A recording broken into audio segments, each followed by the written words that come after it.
Good evening. We are live and we are waiting for the WWE Supercard to finish the download update. And we are also waiting for Extreme Rules to kick off momentarily with Imperium versus the Brawling Brutes.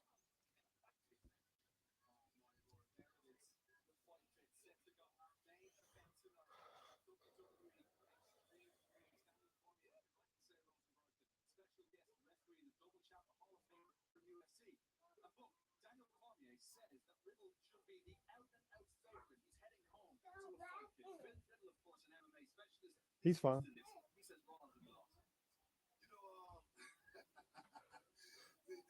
Got the dogs hanging out with us tonight, sitting in the floor. They're doing a preview of the Fight Pit match. We're still in the pre-show here, but the pre-show match is actually one of the matches I was most looking forward to. The 6-man tag between Imperium and the Brawling Brutes.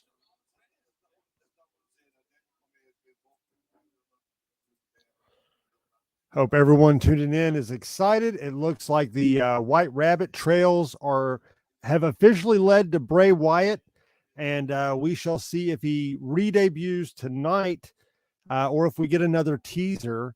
A little unsure on what we might actually wind up getting in the end.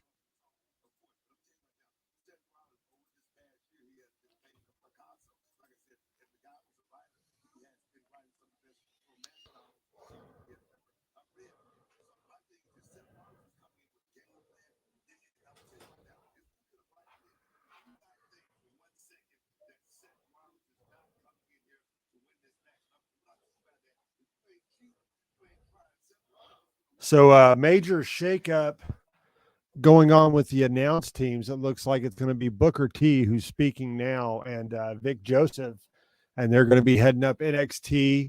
Then we got Kevin and Corey Graves who are going to be heading up Raw. And then it looks like Michael Cole and Wade Barrett, which I'm pretty excited for. I think that's a great addition to SmackDown, having Wade Barrett on the commentary.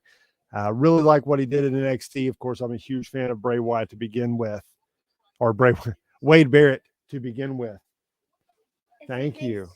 Oh, we got some Rice Krispie treats that my daughter has made for the Extreme Rules event tonight. Thank you, Miss Ava. All right. So we're going to check here. I just want to make sure everything's a go. Again, we're 6 minutes away from the start of Extreme Rules. So we're just kind of hanging out, and until then, and we'll get the event started here and see how long into the show before we actually see Bray Wyatt or the Fiend or whatever his 6th incarnation is going to be. Anyone have any ideas of how it's going to work or when he's going to come back? What anyone's got thoughts on when he's going to re-debut in Extreme Rules?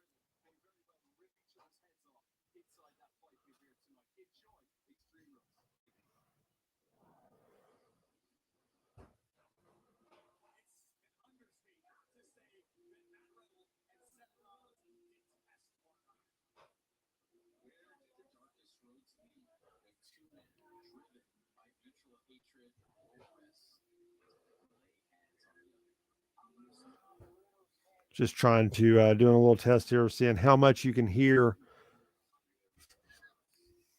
and how much you cannot. Just trying to do a little test here. All right. Oh, look, everybody's got Rice Krispie treats tonight.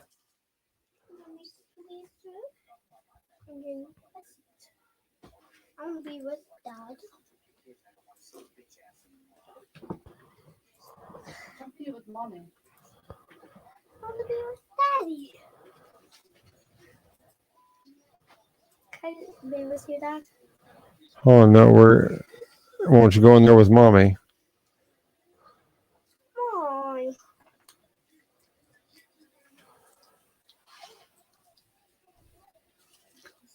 Is it good? Yeah. Are you enjoying it? Yeah. Okay, well, you can stay in here while you eat your Rice Krispie treat, and then that's it. Okay, Okay, do you continue, understand? No, ma'am. You sit right there and eat. Okay. Is it good? Do you like it? Yeah. Which one's better? Have you tried both of them yet? So we've done 2 Rice Krispie treats. We've done one with traditional marshmallows, and then we have done one with marshmallow fluff. And we have a taste test to see which one is better. I like the marshmallow fluff the best. Oh, Ava likes the marshmallow fluff. She thinks that one's the best one. That one looks like it's making the biggest mess. Oh, yeah. All over her fingers.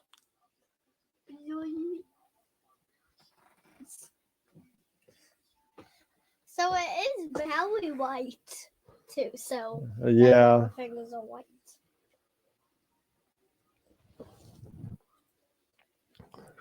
Hold on, Dad. Uncle, you hold. No, if you're going to go take it in there with mommy, okay? No, I just gonna get a drink. No, go in there with mommy, all right? I love you.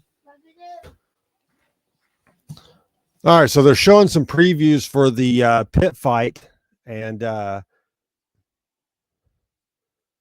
pretty brutal. Matt Riddle, of course, is in there. Of course, this looks very similar to the same structure they had back when Shamrock and Dan Severn had fought in a cage or a UFC. I think it was a Lion's Den match at the time. So it looks very similar to that, the way the layout is, and then you got the trestle along the top of the cage that allows people to walk around and, of course, interfere from.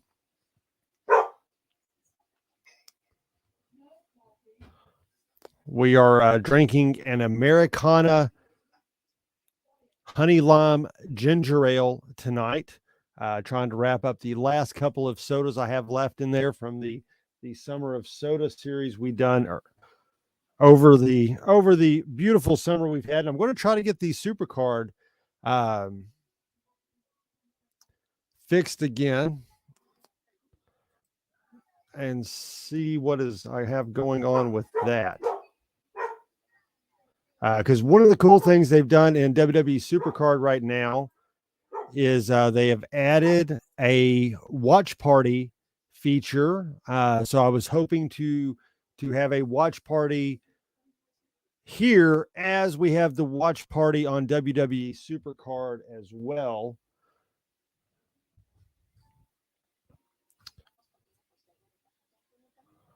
But that might be proving to be a little more difficult than I thought it was going to be.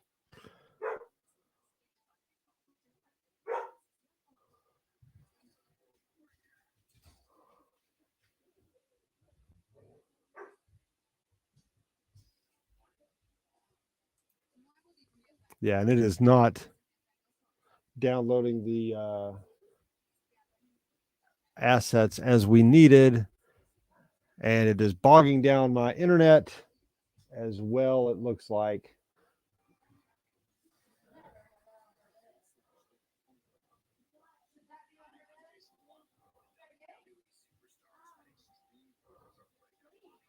So we are still waiting for the start of Extreme Rules. We are just moments away. And I am trying to get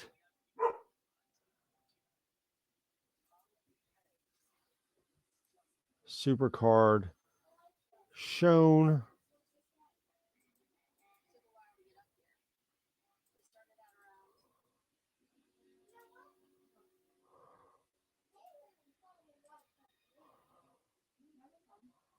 So let's go ahead and remove that. Let's add the source again.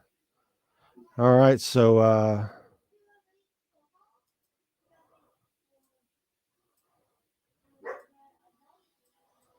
all right, so we got the WWE opening.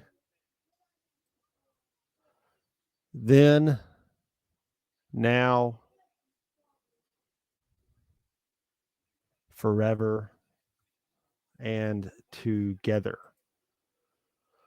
All right, so here we are. The event is getting ready to start. Extreme Rules. We are waiting for WWE SuperCard to finish downloading here. Like I said, they have a new watch party feature that I was pretty excited to to share and see how we could incorporate that into the live stream tonight.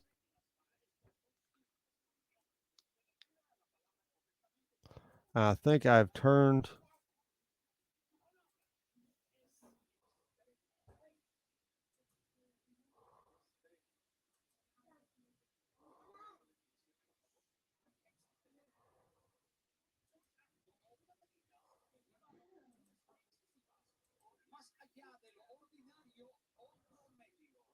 I think I have maybe turned on.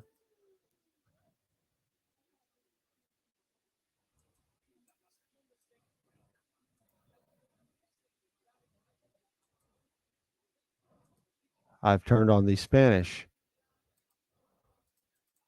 on Peacock. All right, so let's try this again. Little technical difficulties while we wait for everything to start here. They're showing some packages. So let's sign in again and figure out why I was in Spanish.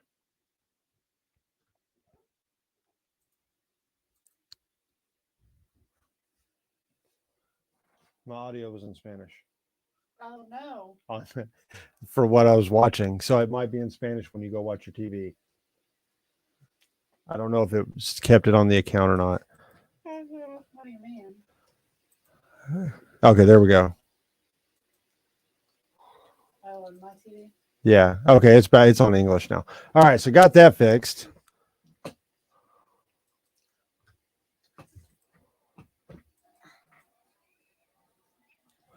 All right, so they are through the first package. They're showing the opening shots of the arena.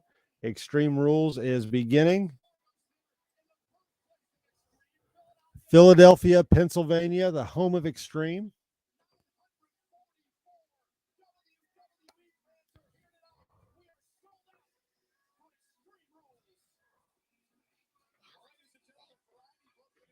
Huh?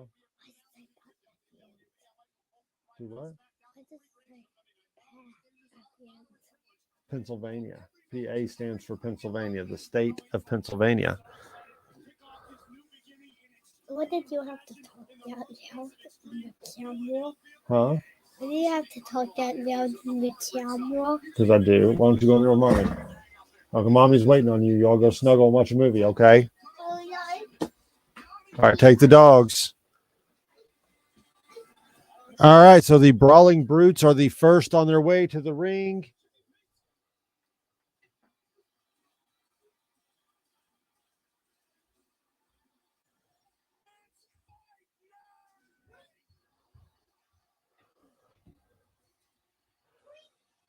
All right, ladies and gentlemen, it is fight night. It is ready to begin. The Brawling Brutes.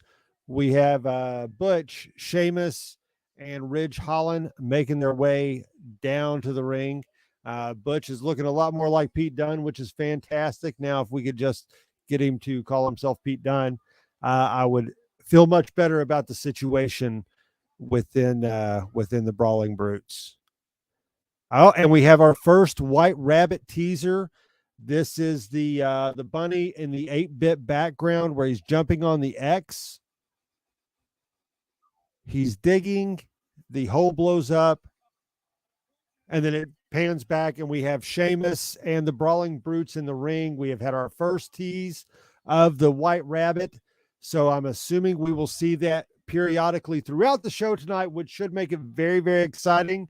So what are your thoughts? Who do you think it's going to be? Pretty evident that it's going to be Bray Wyatt. Do you think he will actually show up on the show? Now it's time for one of the best entrances in professional wrestling, Imperium.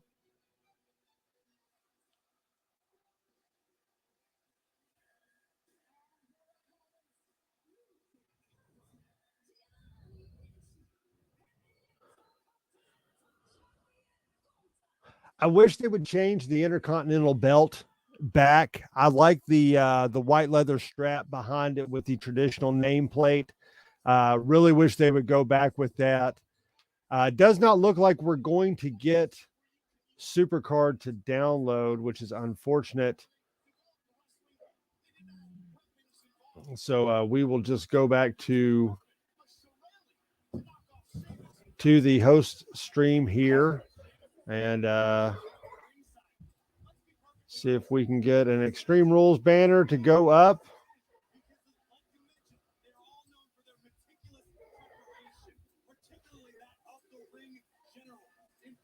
All right. So now that we got that fixed, I'll go ahead and close this down. It'll help with the bandwidth anyways.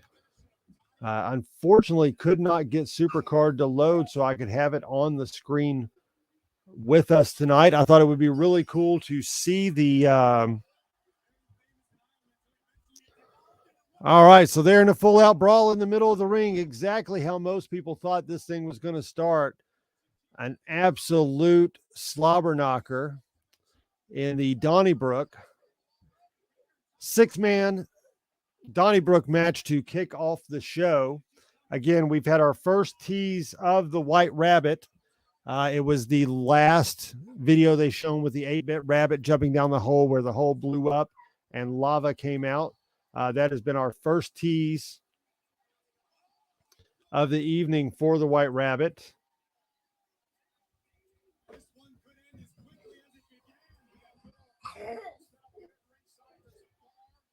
So again, what are y'all's thoughts?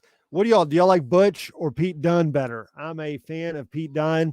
I'm also a fan of they've just called him Walter and not changed to Gunther, but I'm not too disappointed in the name Gunther. I don't guess, but I definitely do not like Butch.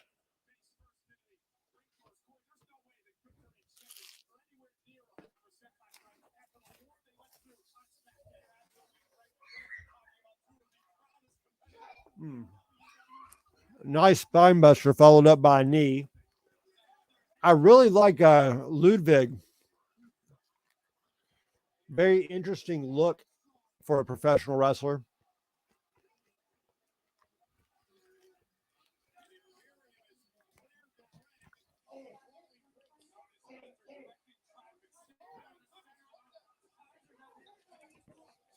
All right, so they're getting all the bottles off the bar. We'll see how that's going to come into play here in a moment.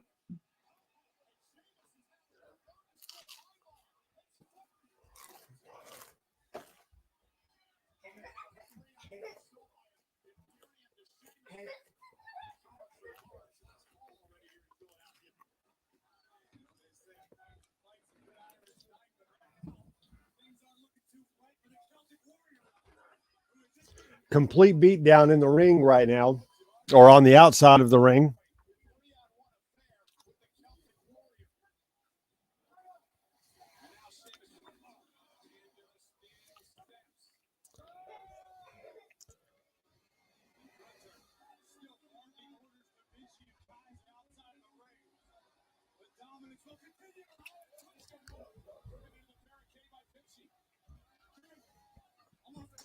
All right, so I'm pulling up the watch party on my app on my phone.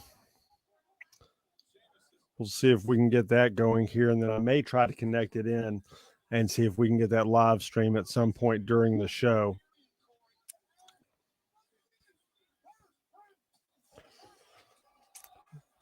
Gunther laying in some chops on Sheamus. He's up to about a dozen so far, and Sheamus's chest is blistered, followed by a big boot.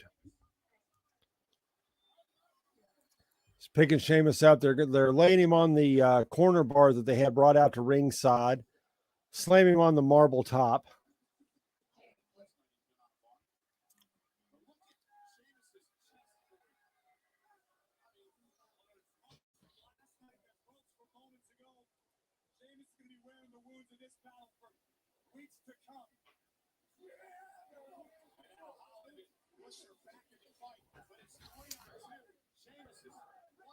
So Imperium in firm control of the match so far.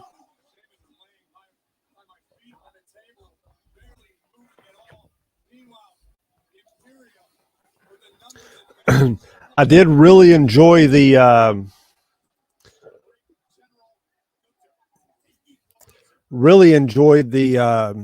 match between Sheamus and Gunther a month or so ago. It was fantastic. A lot of people are calling. I definitely think so far this year it's been match of the year.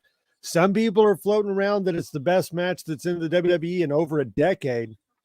I definitely think it's in the conversation of one of the best matches ever in WWE. But I don't know if it's the best match in the last decade, because you did have Gunther and Dragovich, which was a fantastic match as well. And I really enjoyed it. And I think it was overall a better match than Sheamus and Gunther was. Oh my gosh, Ridge Holland showing off some pure strength. Both men up by one leg and throws him over his back. But Gunther out of the corner with the large boot to the face.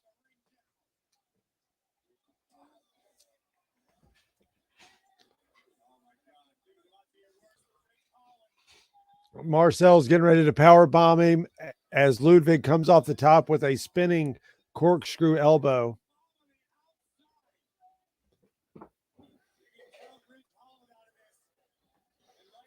So Ridge Holland is probably out for the foreseeable future.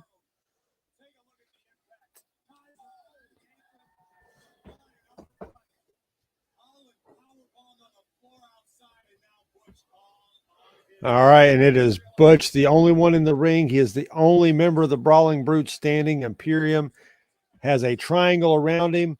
And, of course, Scrappy Pete Dunne goes after him, only to have a massive beatdown. You know, I really am enjoying WWE. I know we didn't do a lot of the updates and everything as Vince McMahon was leaving power and Triple H was taking over. But I've really enjoyed everything Triple H has done at this point, bringing back a lot of those released wrestlers that really Vince didn't need to release. There were really good spots and fillers on the roster. Those like Johnny Gargano, Dexter Lumis, having Imperium as the threesome that they are is a really big deal. It makes Gunther that much stronger to have both members of Imperium with him. Also allowing another really strong tag team to really flesh out the division. All right, so the watch party is absolutely nuts. You aren't even able to you are really unable to even catch up with the chat on there as well.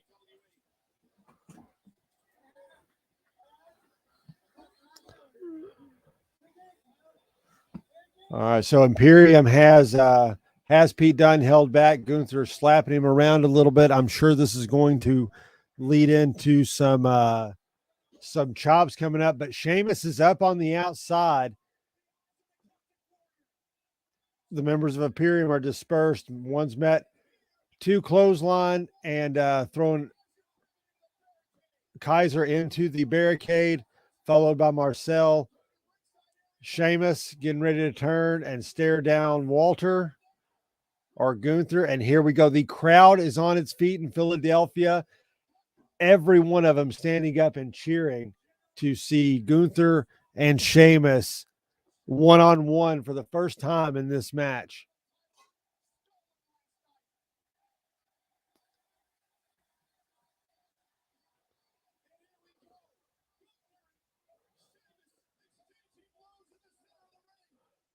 Lefts and rights back and forth. Gunther with a German suplex sends Sheamus head over heels. Sheamus with a rough clothesline, taking Gunther off his feet. Another clothesline while he's in the corner. Irish whip. Followed up. Goes for a third. Clothesline's met by a boot. Gunther runs into it. Sheamus with a standing power slam and drops Gunther. Sheamus has the crowd on their feet tonight. It's really nice hearing Sheamus get the respect that he rightfully deserves in the ring, for considering how long he's been around entertaining the fans. He's always been one of my favorite wrestlers since he debuted. And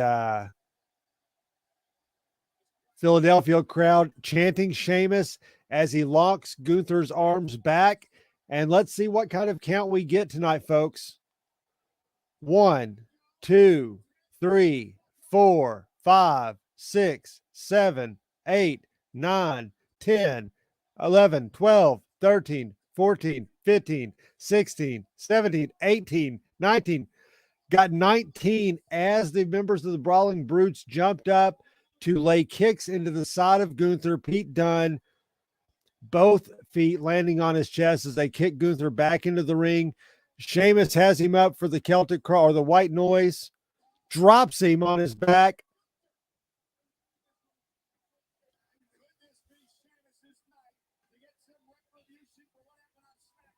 Of course, Sheamus not getting the Intercontinental title last night.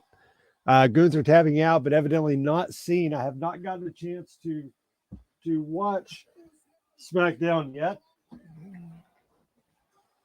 Calling for the Brogue Kick. Goes, nails Gunther right across the bridge of the nose with the Brogue Kick. 1, 2. Marcellus off the top, breaks the count with a frog splash off the top rope. Very impressive maneuver.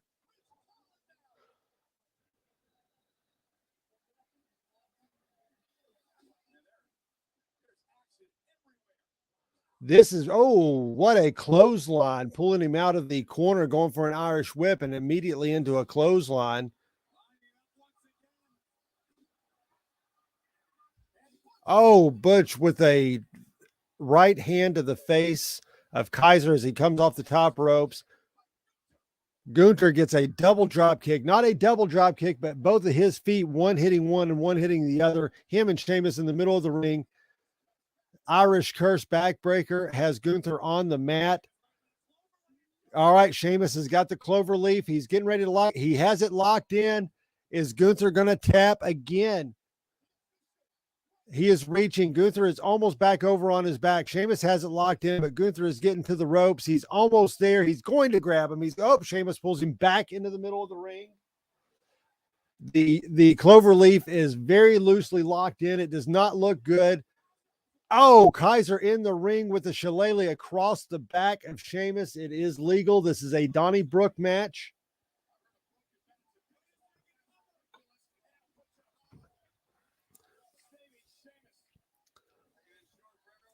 All right, so we have every member of both teams down on the ground. The shillelagh broke in half as it hits the back of Sheamus.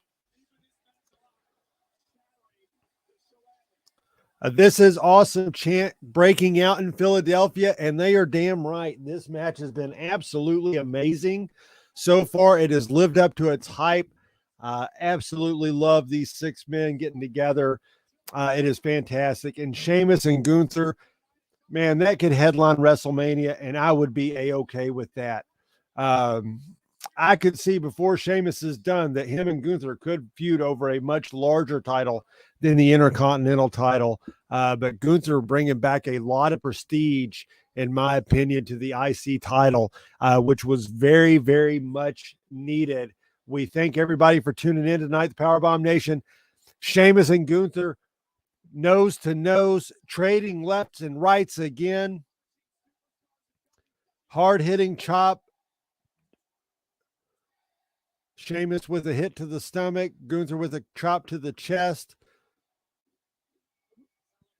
These 2 men are absolutely killing each other. If you're just joining us tonight for the event, we got our first tease of the White Rabbit, and that came during the Brawling Brutes entrance.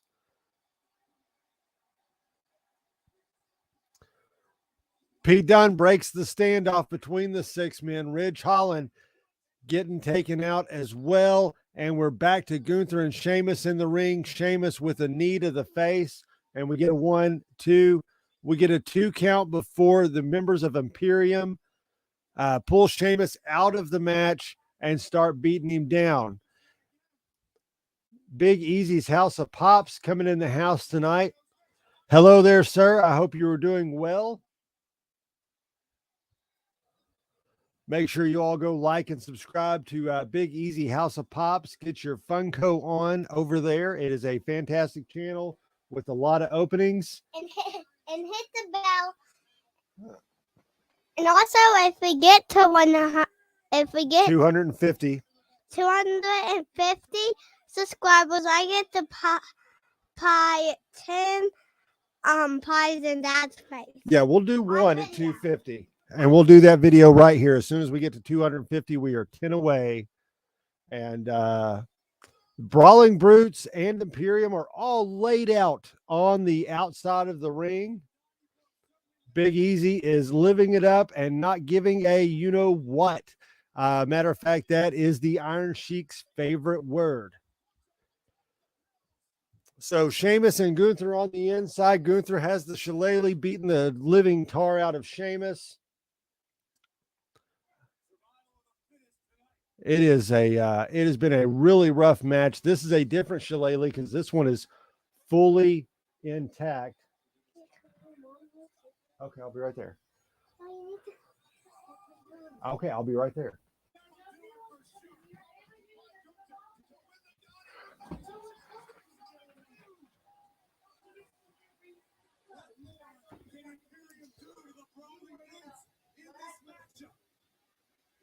All right, so there is some blood coming out on both individuals here.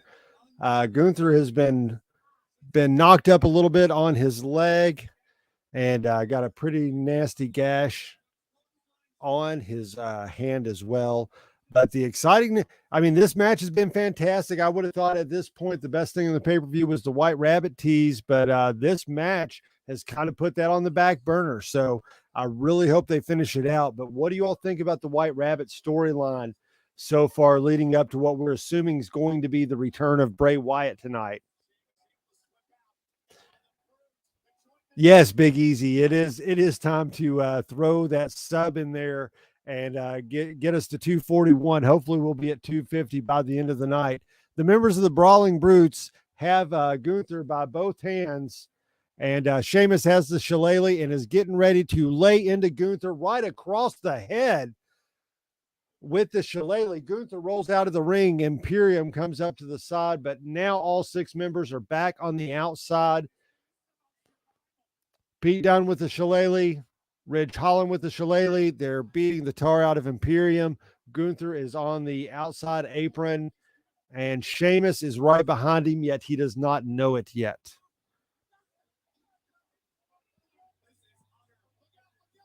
Sheamus is getting him with a going for a razor's edge, going to put him out on the announce table, and he's through the announce table by a razor's edge.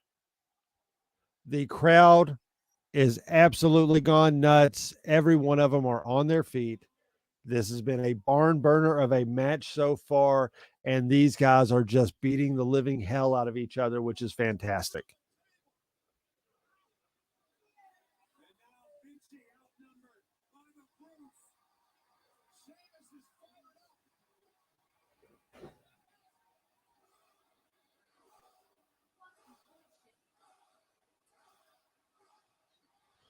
All right, so Sheamus going with the bro kick, hits Marcel as they, and we got a 3 count. The Donnybrook is officially over. Philadelphia going nuts for the Brawling Brutes.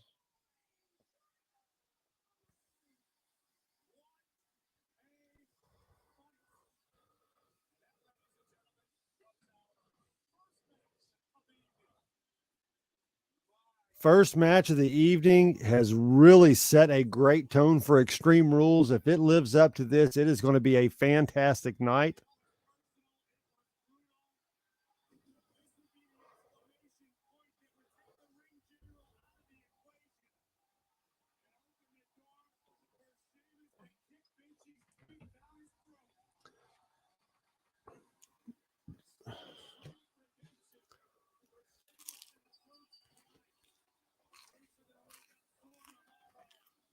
Guy wearing a Raising Cane's sweatshirt.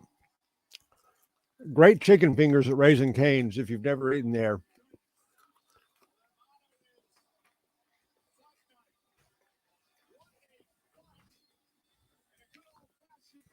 Someone's got a sign in the crowd that says Ham World Order.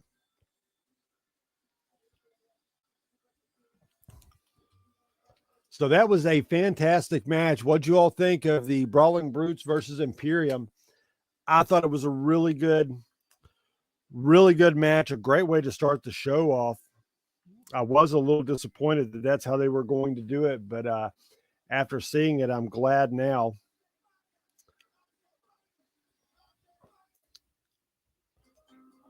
All right, so we are on a commercial break. We have Extreme Rules pay-per-view going on right now. Was trying to get the SuperCard app up on the screen with us, so that way we could do the live watch party on that as well.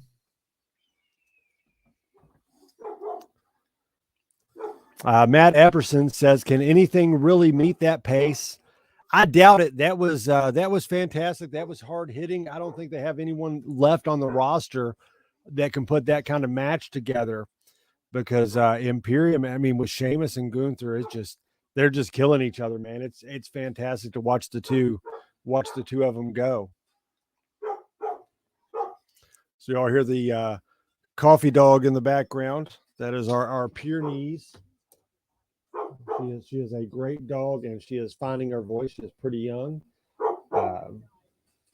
So just ignore her in the background.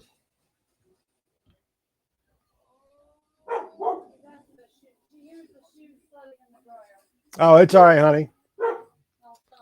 Oh, you're fine. No, you're fine. Go ahead. So we are still on a commercial break. So how's everybody enjoying the event so far? Did everyone get to see the initial White Rabbit tease during Sheamus and the Brawling Brutes entrance into the arena tonight? So really hoping to get the SuperCard up and running so we could have that, play a little bit of that as we watched Extreme Rules. I was hoping to open up a couple packs. I want to see if I can get it up and go in here anyways. Maybe it has updated by now. Hopefully it don't lag me out too bad.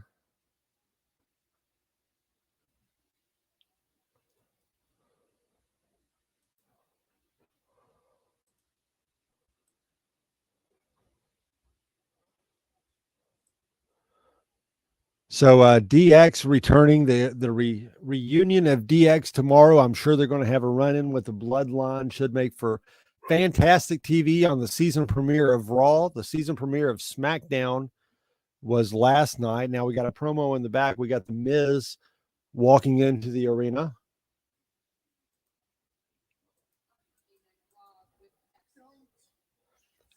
Asking him about Dexter Lumis. He won't let her finish his name.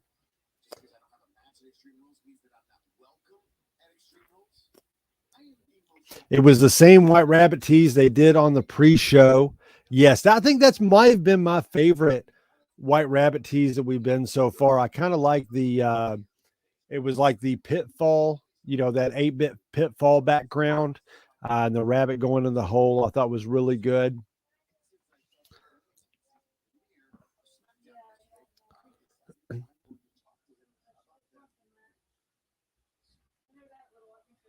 So the Miz is removing his glasses. Let's see who walks up. Miz just said, "What the hell is that?" He's looking at the background. Oh, it's the Philly hockey mascot.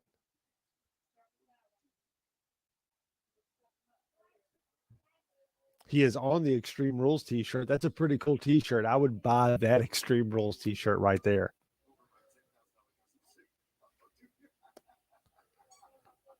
Love the way the Miz laughs. He is such an asshole, and he does it so well.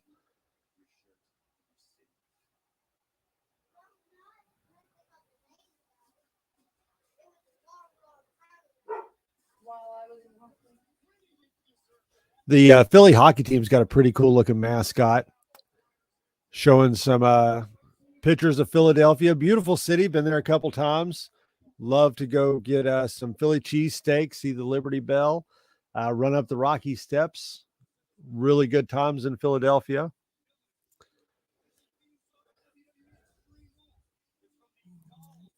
Official theme song is "Villain" by Bella Porch. Like I know who the hell that is.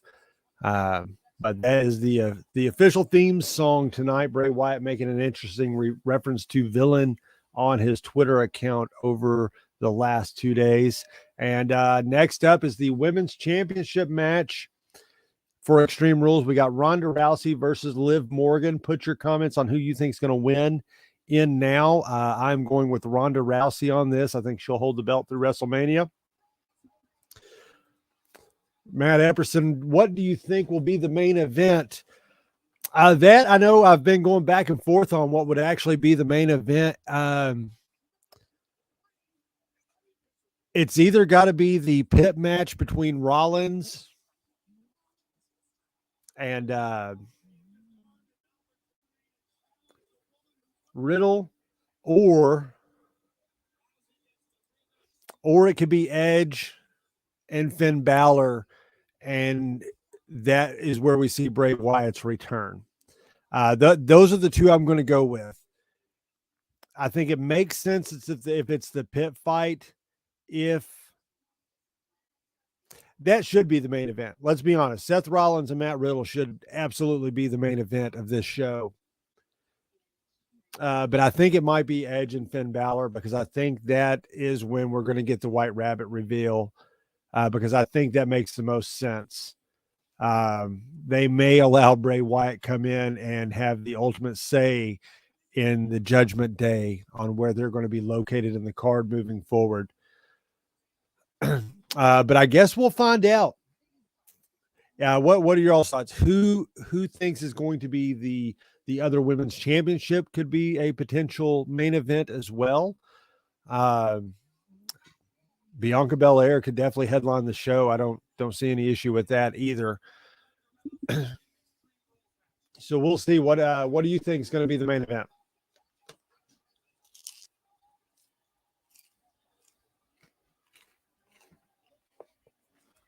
So I will say traditional Rice Krispie treats, I think a lot better with just the regular marshmallows. Not nearly as messy.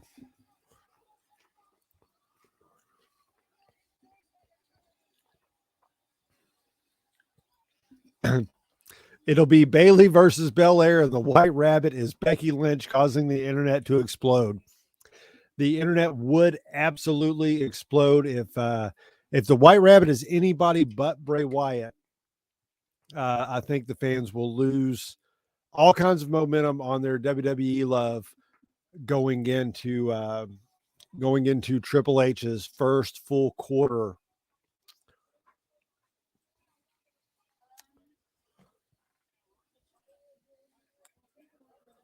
Norton was getting ready to shut my computer down so it could install updates. Not a good time.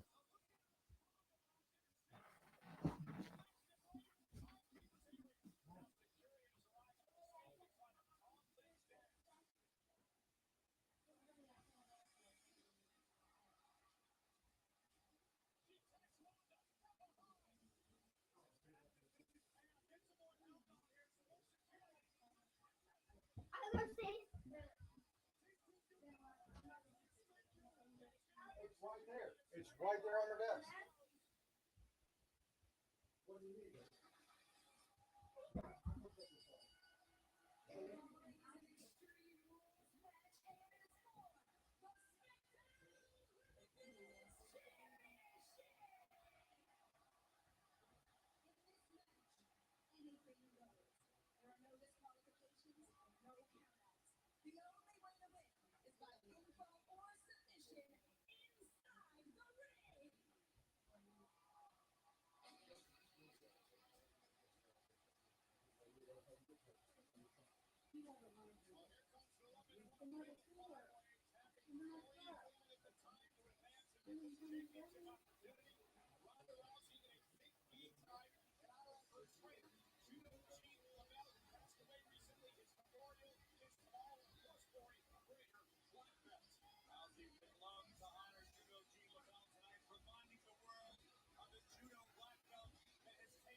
All right, so Liv Morgan making her way out to the ring. Ronda Rousey already in ring.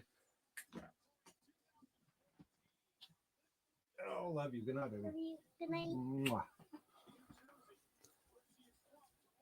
All right, so the SmackDown Women's Champion on her way to the ring. Did I miss anything while I was gone? Was there another White Rabbit tease? Anything important happen?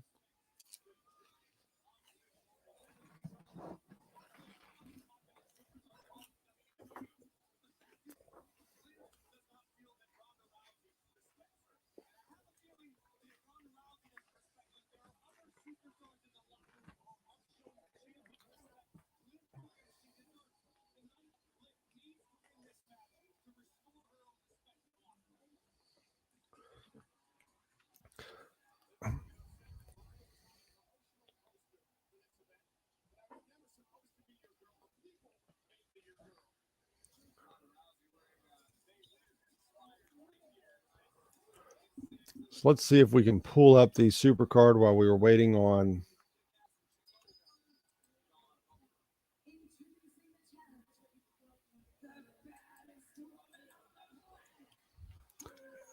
introducing Rowdy Ronda Rousey.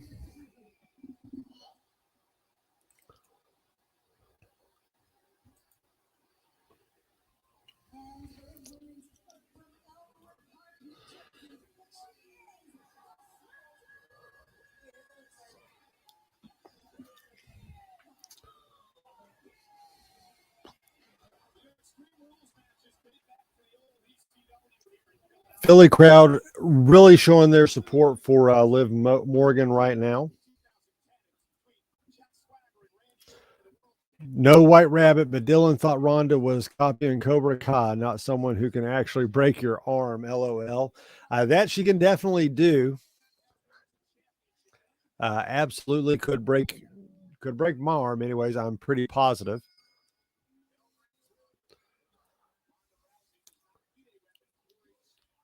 So this should in all honesty, this should be a squash match. I know everybody's like all in on the Liv Morgan train and that she should be champion. And I don't have a problem with her being champion, but I think you're going to be very hard pressed to convince me that she could beat Ronda Rousey the first time, let alone a second time while beating Shayna Baszler in between. Again, nothing wrong with Liv Morgan whatsoever. Just don't find her as a viable opponent with Ronda Rousey. And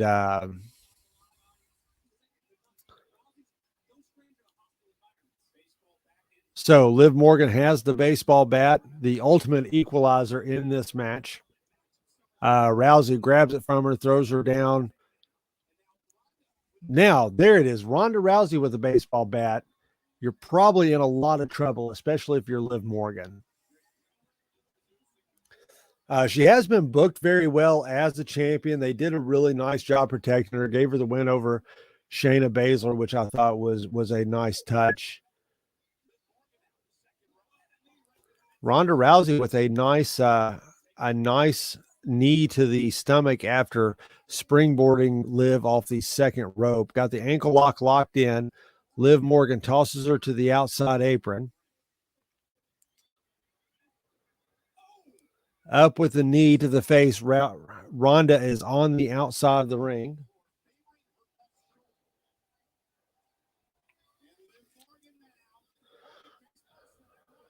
Ronda uses the apron of the ring to catch Liv Morgan as she baseball slides out.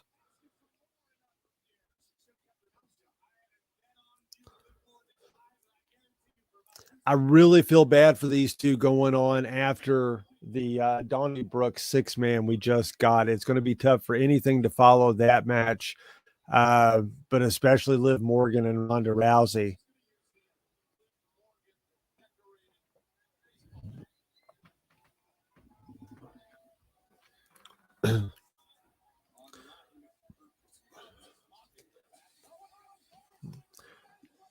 Liv Morgan gets a fire extinguisher from under the ring, sprays it in the face of Rousey.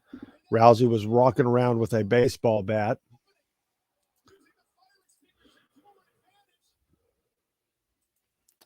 Getting a little internet connection issues as the supercard tries to download.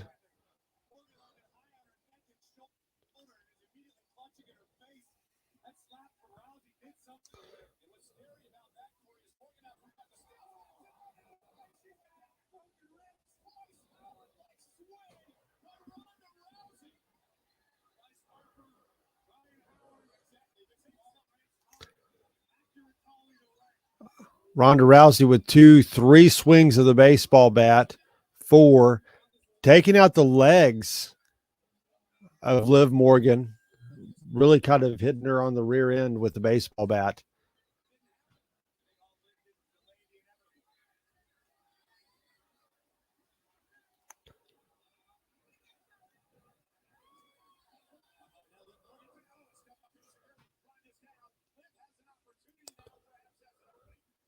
We'll see how the crowd is after this match. They were hot after the Sheamus and Gunther Donnybrook 6-way.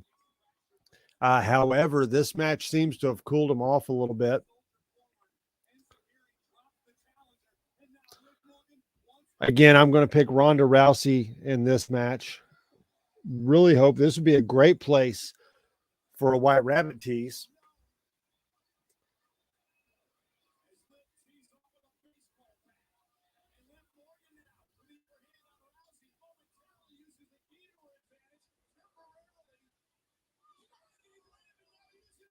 See, now that makes more sense. If you use the black belt to hit somebody a dozen times, that's one thing. But Liv Morgan hitting Ronda Rousey with a baseball bat a dozen times, it doesn't suspend my disbelief in a match. Ronda has Liv tied to the ring post with the black belt as she's wearing Liv Morgan out with a bat.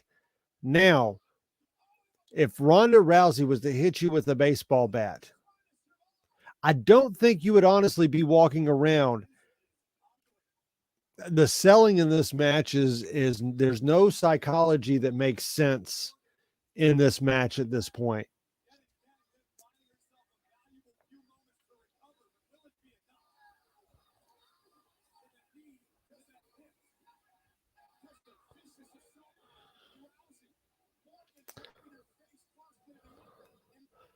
So Liv Morgan now has a table out, setting it up against the side of the ring.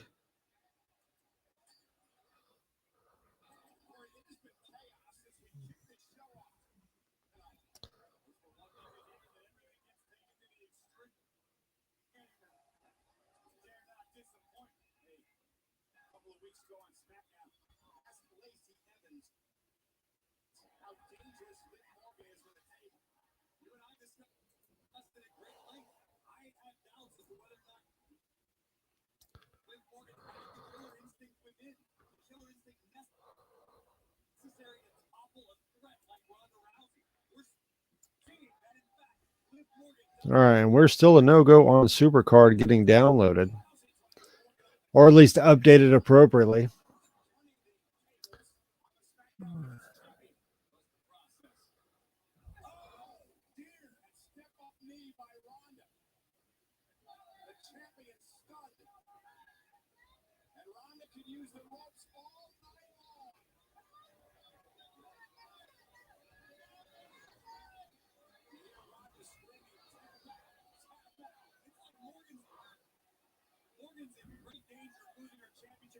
All right, Ronda Rousey is absolutely dominating the last half of this match, which is the way it should be. The match should be over. I really wish this was a little more of a squash than it's been. This has went on at least a minute and a half longer than it needed to.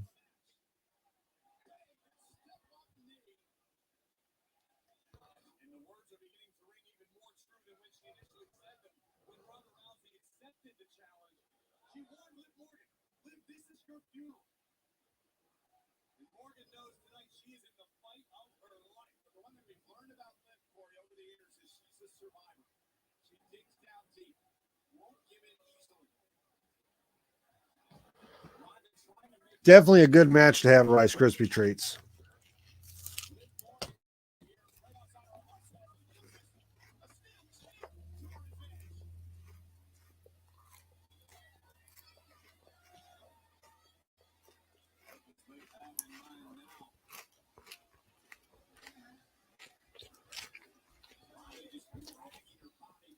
Big Easy going with Liv Morgan winning the match.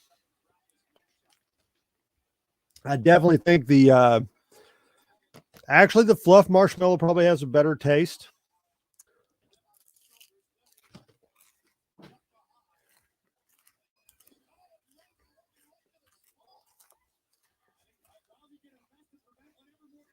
Very good, honey.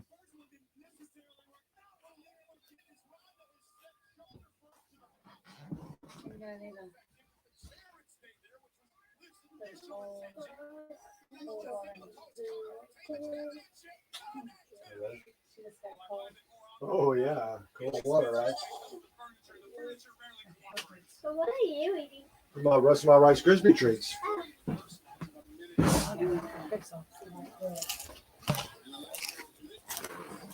Might be because I was still with the butterfly.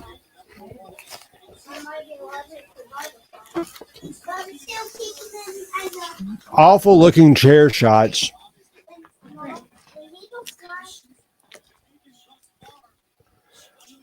Again, if either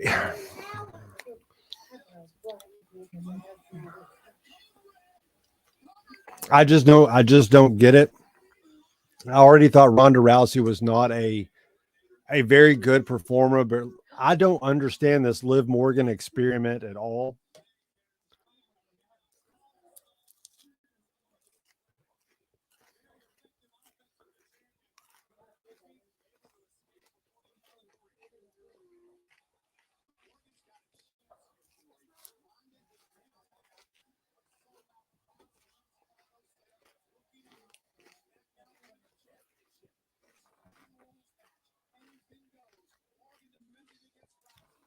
No, you're right. Neither of these two were selling anything. I'm not saying you can't get hit by a bat multiple times in a match, but one hit with a baseball bat should knock you down for at least, a 9 count. Have trouble getting back in the ring after you got your leg taken off one swing of a baseball bat. I hate to go a little Jim Cornette on everybody here, but he's 100% right in this case.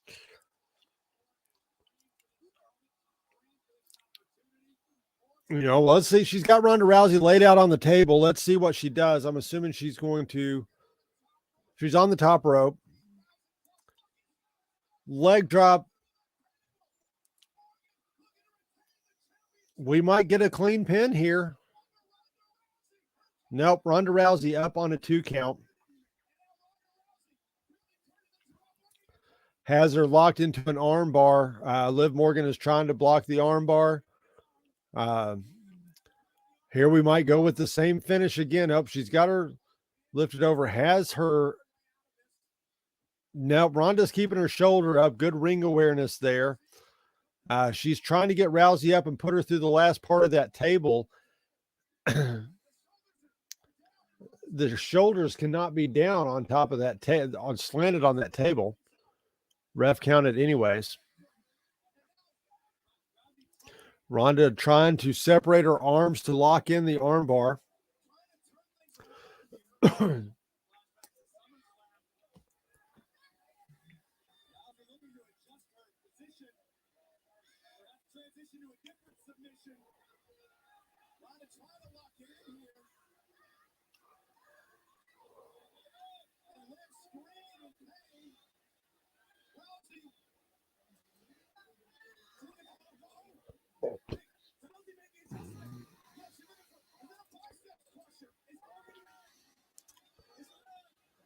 Oh, she's got Liv Morgan choked out.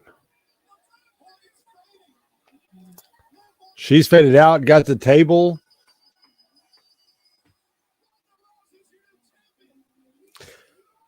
Well, at least they got the belt off of her. The crowd doesn't like it. The Philly crowd was really behind Liv Morgan, which I know most of the WWE universe has been.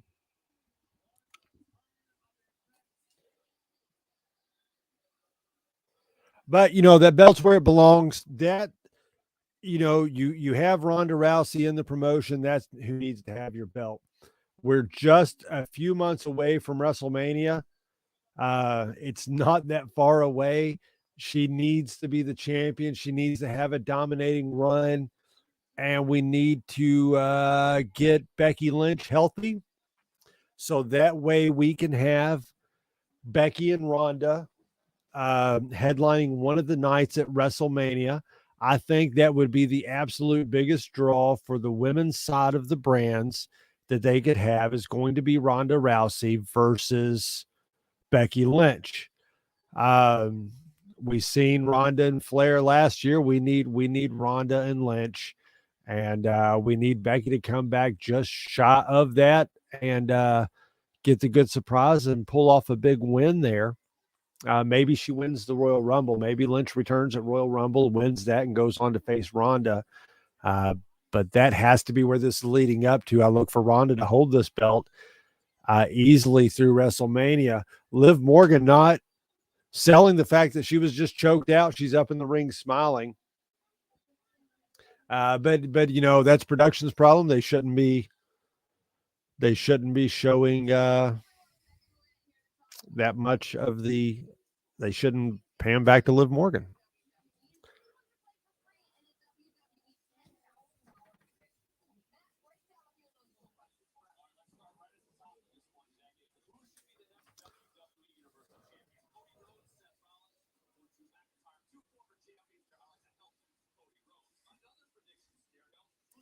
Doing a little FanDuel advertisement here.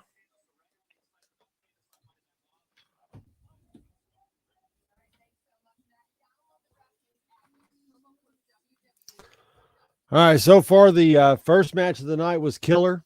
The second match of the night was killer, but for other reasons. So let's see who the third match is going to be right now. WWE Shop. Get your WWE Shop gear, everybody. Get you a Ronda Rousey shirt.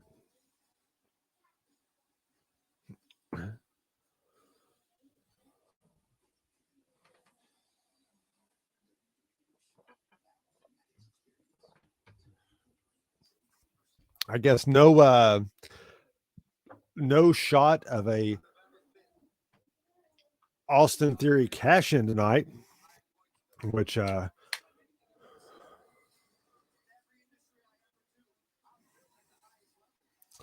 most people should be very thrilled about that.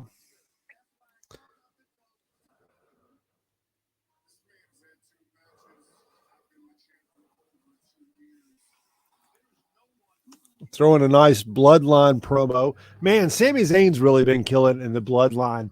Who would have thought that was going to be the angle to rejuvenate his career? And he's probably going to come out on the other side of this.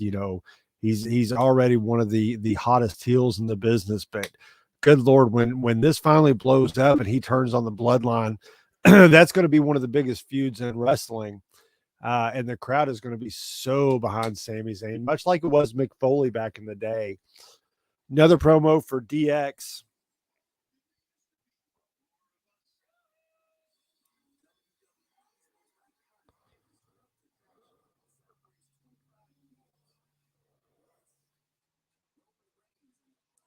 Bloodline and DX going to be in the same arena. That should be fantastic.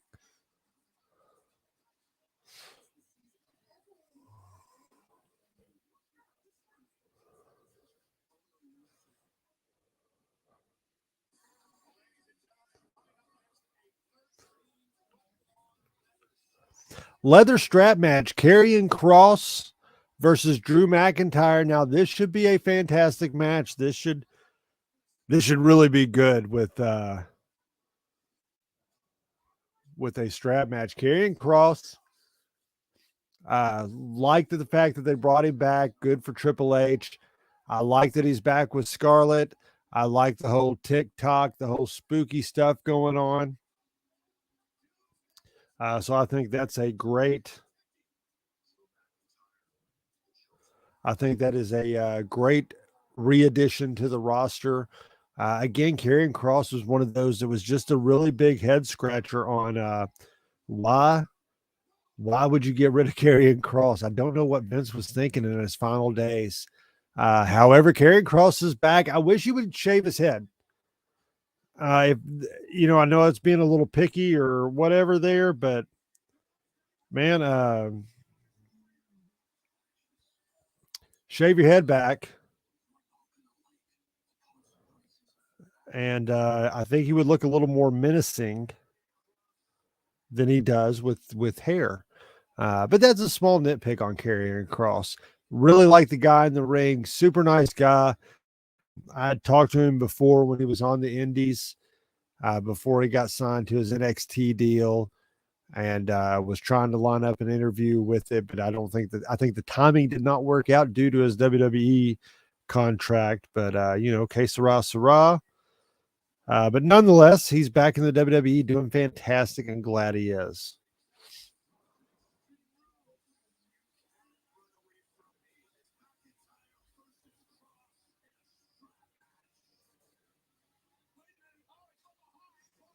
Oh, heard the glitch of the TV, thought it might be another White Rabbit promo.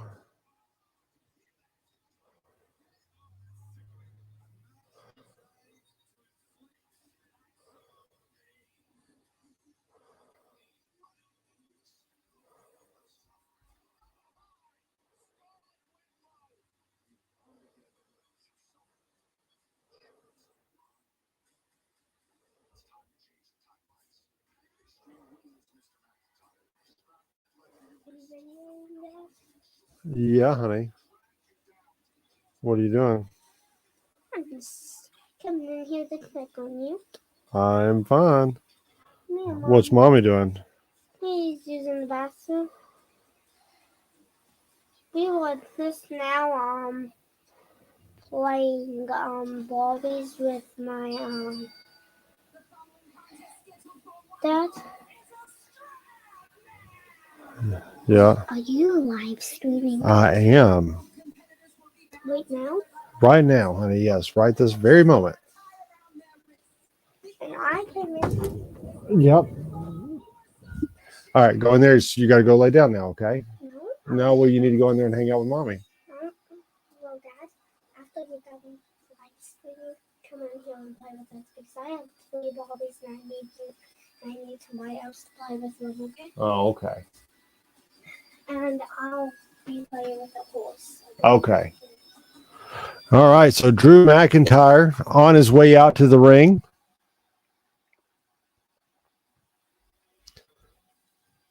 The crowd's really got reinvigorated with Drew McIntyre over the last few weeks, which is good to see. I hated to see the slight burn off he had after we got away from the Thunderdome and the COVID period in WWE. I hated that his momentum really seemed to curb and cool down, but glad to see he's back on track. I think he's someone that Triple H likes and will keep in a fair push and keep him in the main event scene at most times. So McIntyre in the ring probably won't get a White Rabbit tease here. That could take away a little bit from Karrion Kross. The fact that he does a spooky, supernatural or apocalyptic type entrance.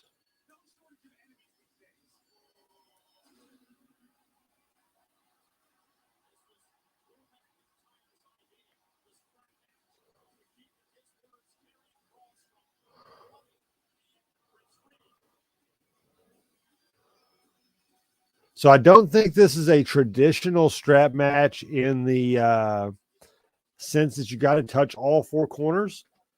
But we're going to find out. I believe I heard on the pre-show that it was not.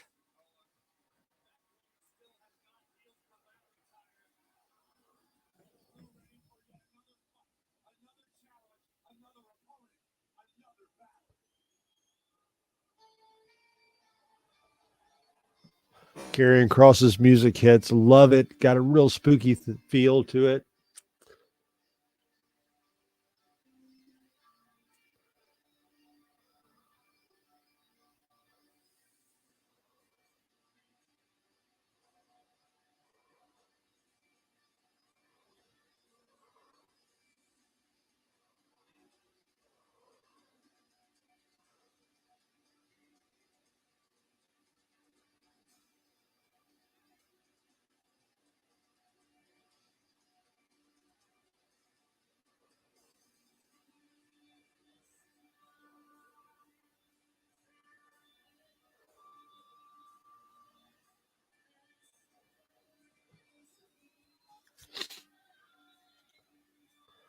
I am Tom. I am famine. I am war. Karrion Kross is making his way to the ring, accompanied by Scarlett.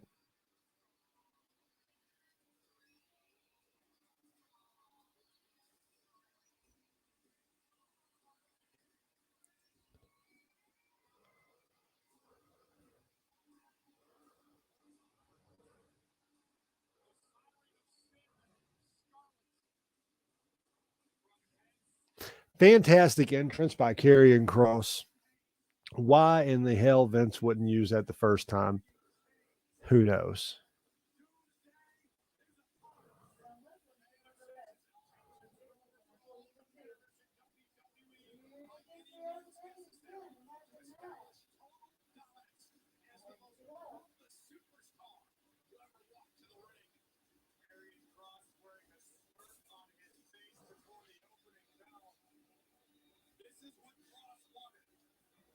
The wash one.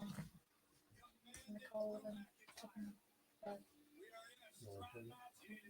maybe wash his face.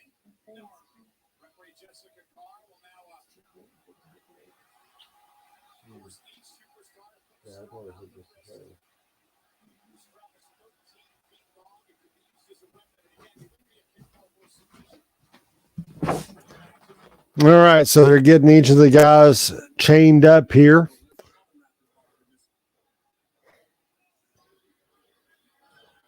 Oh, Karrion Kross refuses to put it on.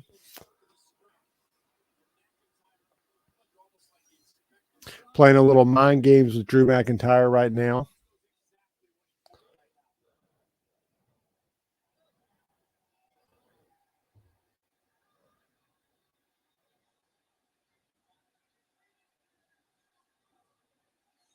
Mind games continue. He pretends like he's going to slide it on, then he does not. Throws the strap match out to Scarlett, who pulls Drew in the corner. Karrion Kross ambushes him. Drew is down in the corner now.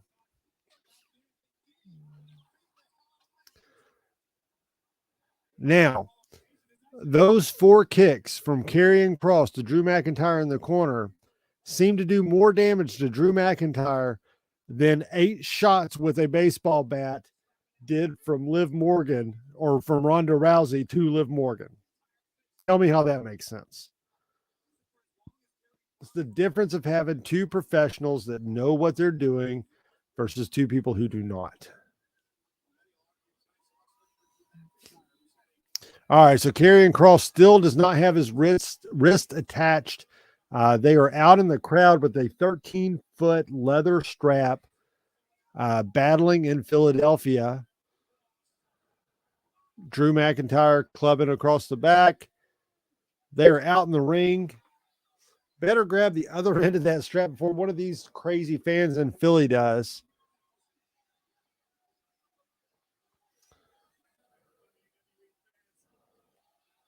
They are out in the arena. The crowd is on their feet.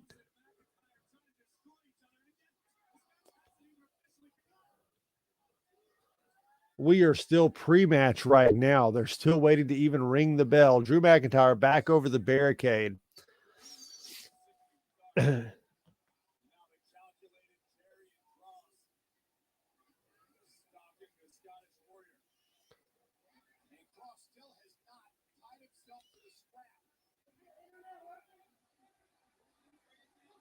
Yeah.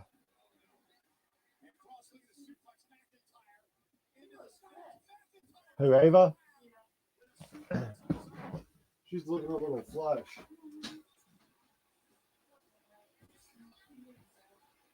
Your TV?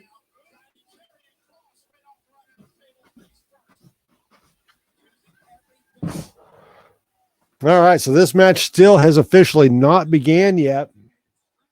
And these two have already beat the living hell out of each other.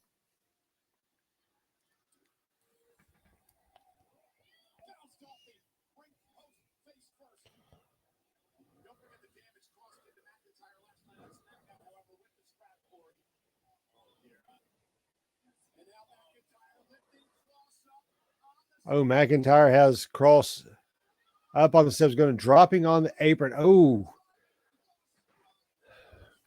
the spots on the apron are absolutely brutal. For anyone that does not know, the ring apron is the hardest part of the ring, going around the edges there. And when these guys drop someone on that, there's no forgiveness like there is in some of the other parts of the ring. All right, so Drew taking matters in his own hands, cinching the other end of the strap around Karrion Kross's wrist. The match has officially begun as the bell rings. Apologize for any of the internet issues we're having here in the house. Oh, McIntyre laid in a hard hit across the lower back. Oh, another one. Absolutely horrendous hits.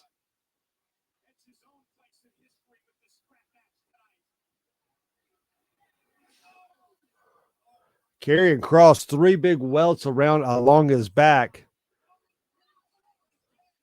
And I mean, that is just, dude, that is echoing across the arena. It is ridiculous.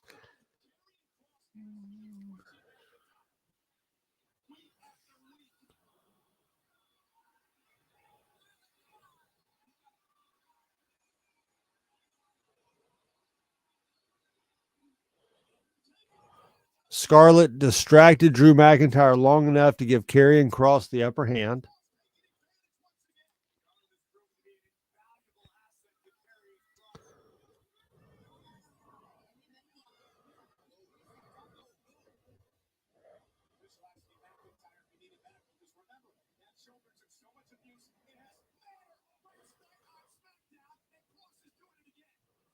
Karrion Kross pulled him with the strap into the ring post a couple times.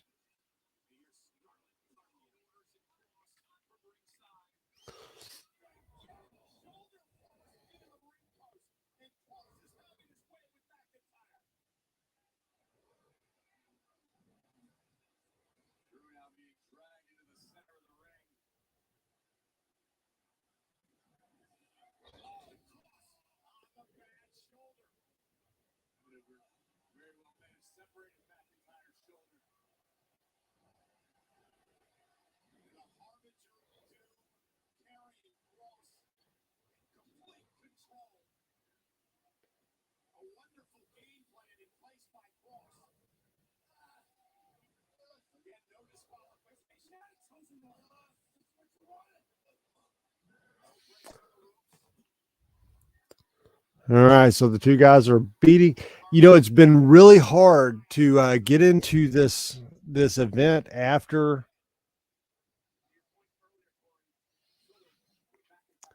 Very difficult to get into this match after the last match. If this could have followed up the first match, I think it would have been so much better. The first match was fire and had the crowd excited and was going good. And then that last match just took all the winds of the sail. Hopefully, McIntyre and Kross can get the crowd back into it. But it might be hard to replicate what Sheamus and Gunther had going on in the first match. Like I said, they absolutely brought the house down, and it's very difficult for any of these matches to follow that. This one's been very hard hitting, but a much slower pace.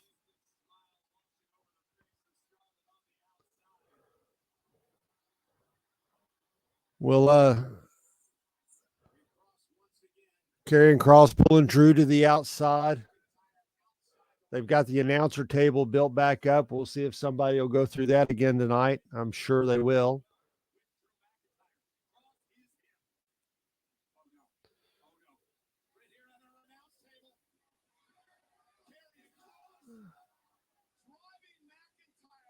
Using the announce table, it does not break, but he does slam Drew McIntyre across.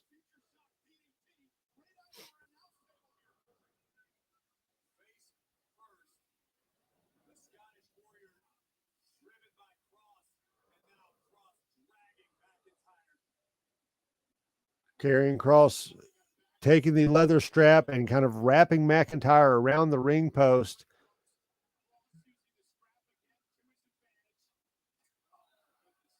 Using it, of course, laying it across the back of Drew McIntyre. We'll see if we get a couple welts. Karrion Kross's back had a few come up really quickly from the beginning of the match. 3 or 4 shots have went off to the left shoulder of McIntyre.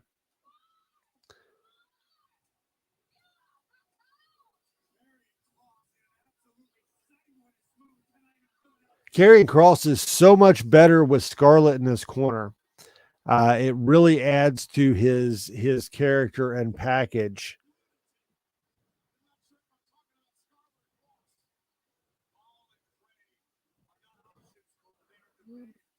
McIntyre is down on the ground. Karrion Kross in full control of the match at this time.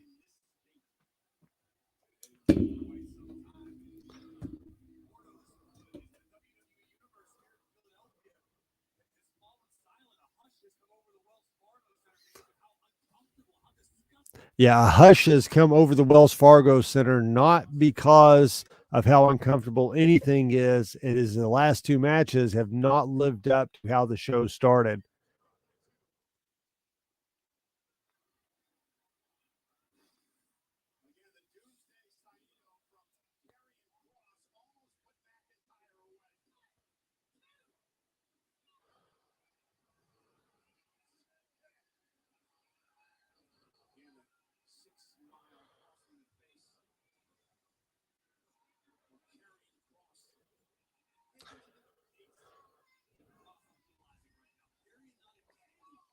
Again, this tends to happen with cards that look so good on paper.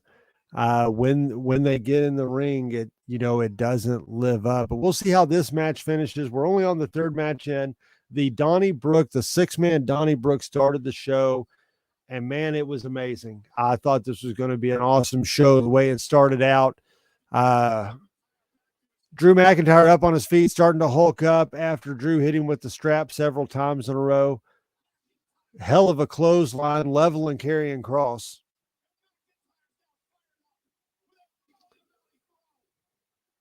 Drew McIntyre is such a beast, though. Nice neck breaker. Kip up.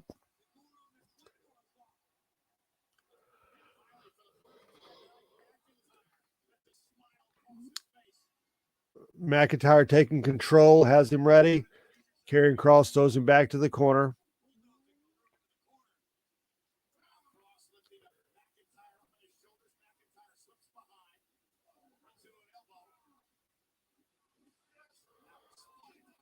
Nice spine buster, rolls it over for a pin, gets a 2 count only before Karrion Kross kicks out.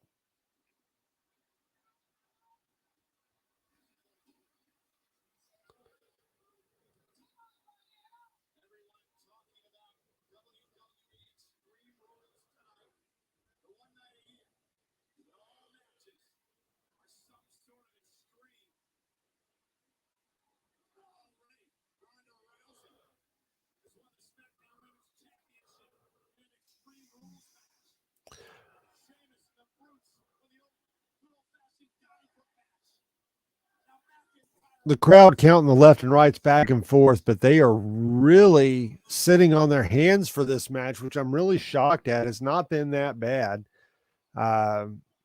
Is a little slow.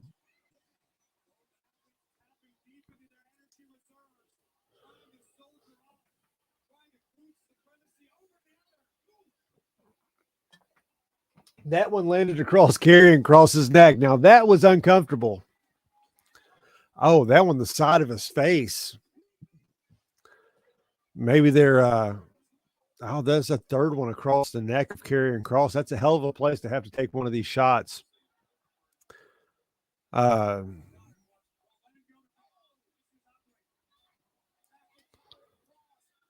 and forth, hitting each other in the shoulder areas with the straps. Drew McIntyre comes out of the encounter. 4, 5 shots in a row. He's got him ready for the future DDT. Lays him out. Let's see if he can get a pin count. Taking too much time. Kip's up for the second time in the match. Some of the crowd's on their feet. Drew's got his fingers up in a 3, getting ready to count down for the Claymore. Scarlett gets in the ring. This is the second time she has stopped Drew McIntyre from taking full control of the match. Oh, sprays him with some sort of pepper spray or mace or silly string. I really can't tell at this point. But McIntyre is blinded. Karrion Kross goes for a big right hand. Gets the 3 count, and this match is over. Scarlett gets the win for Karrion Kross. Karrion Kross's hair kind of makes him look like some big Muppet bird or something with his hair like that. Again, I wish he would just go back to the look he had prior when he had no hair. I think it's a little more intimidating. The ref's got a bottle of water flushing out Drew McIntyre's eyes. Again, if you're just joining us, Drew McIntyre and Karrion Kross match just ended. Drew getting ready to go for the Claymore. Scarlett gets in the ring, pepper sprays Drew McIntyre, and gets Karrion Kross, picks up the 3 count. But yeah, that's about how the night's gone so far. The first match was fantastic. It started out like a house on fire. The Brawling Brutes on their way to the ring. We get a White Rabbit tease. We get Imperium coming out. And then we get one hell of a match. Then that was followed up by Ronda Rousey regaining the SmackDown's Women's Championship from Liv Morgan in a really awful match. Again, the Liv Morgan experiment is over in the WWE. I don't think they had as much interest as they originally thought they were going to have. It was nice. She got the win. It was a good feel-good story, but in the end, Ronda Rousey is your new SmackDown Women's Champion. And the strap match between Karrion Kross and Drew McIntyre, very slow, very hard-hitting, but it was over by a screwy finish when Scarlett gets in the ring and stops the Claymore and hits Drew McIntyre with a lot of pepper spray.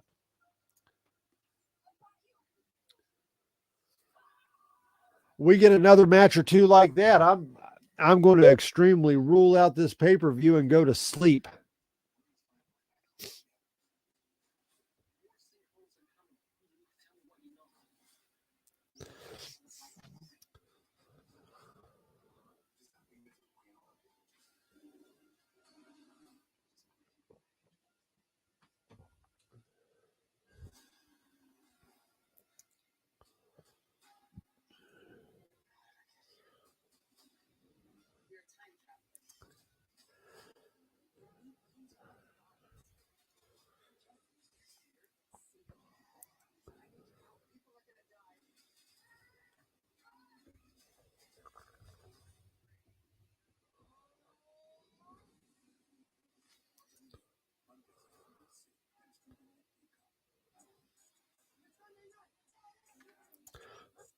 So I'm looking here on Twitter to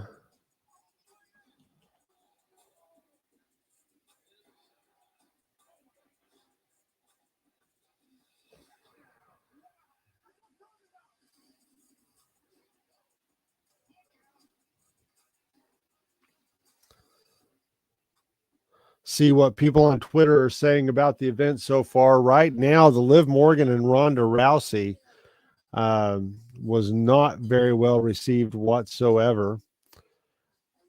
Looks like there's an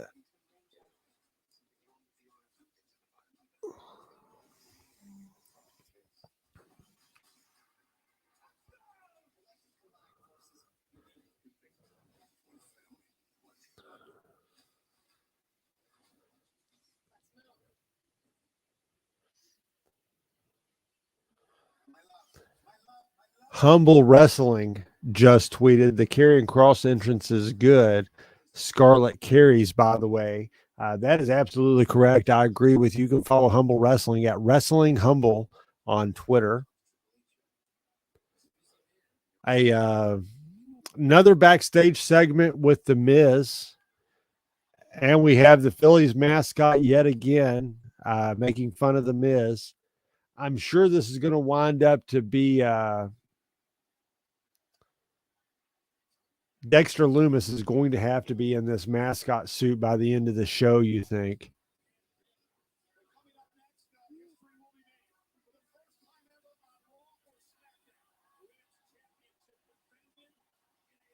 All right, so the first ever women's championship ladder match, we have Bianca Belair versus Bayley.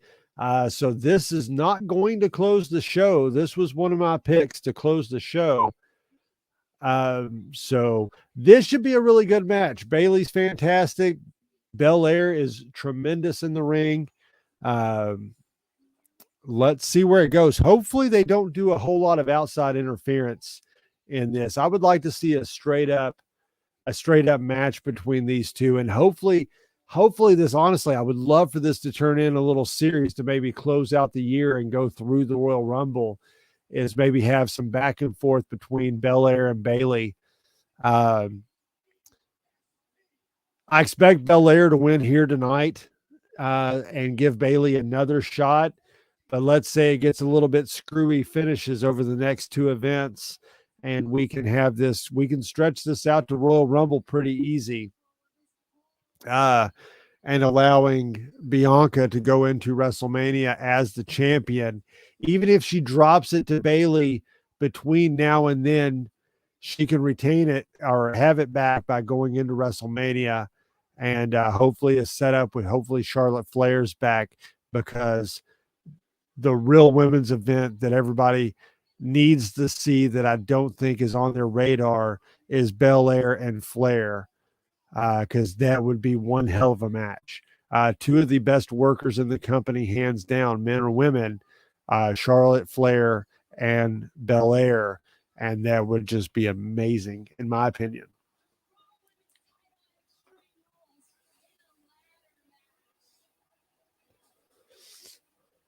So let's see. I wonder what the over or under that Bayley's going to give a tribute to Razor Ramon tonight.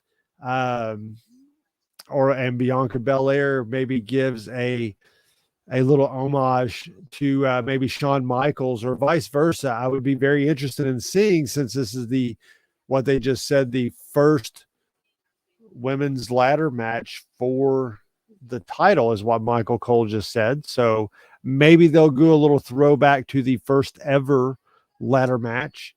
But it is coming up next. They are finishing the package out at Extreme Rules. Hopefully this match gets the program back on track. The Brutes and Imperium, it started out with Pure Fire. We had a White Rabbit QR code. And then we had the Liv Morgan and Ronda Rousey match. And then Drew McIntyre and Karrion Cross. And the last two matches have really not lived up to the hype. Hopefully Bayley and Belair do.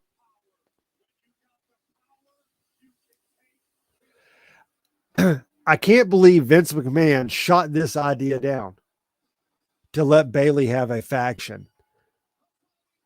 I'm really thankful that Vince retired and now we're with Triple H. All right, so they're there. They're showing the ladders. They're going down the ring. Let's see who comes out first. Let's see if there are going to be any kind of little call-outs or throwbacks to the first ever ladder match. Bayley is out first.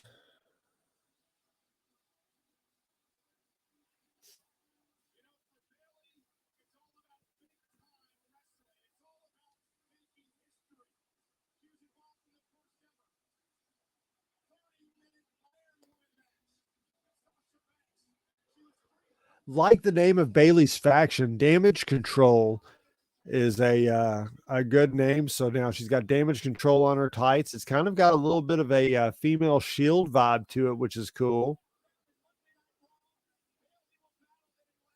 Admiring the ladders as she heads to the ring.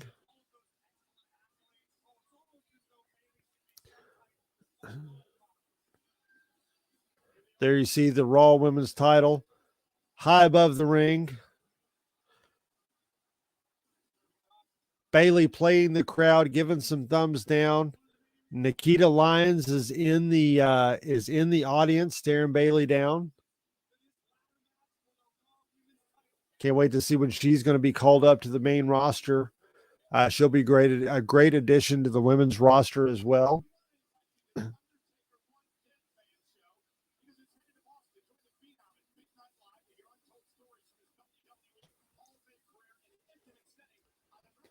Because something's got to wake me up. Hopefully this match is the one that does it.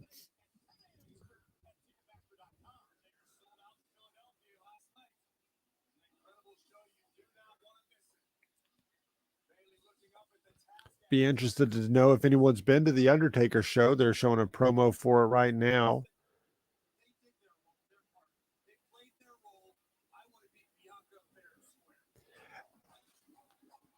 Bel-Air's music's hitting. Bel-Air's on the way out to the ring. The EST of the WWE. All right, so the crowd is really into Bel-Air.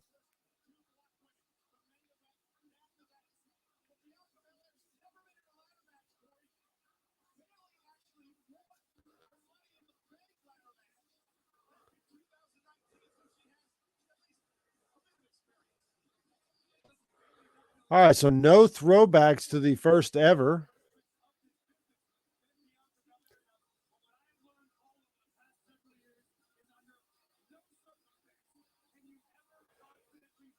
Chris Ryan tweets, really blows my mind that this is the first time a WWE Women's Championship is being defended in a ladder match. That said, very excited to see.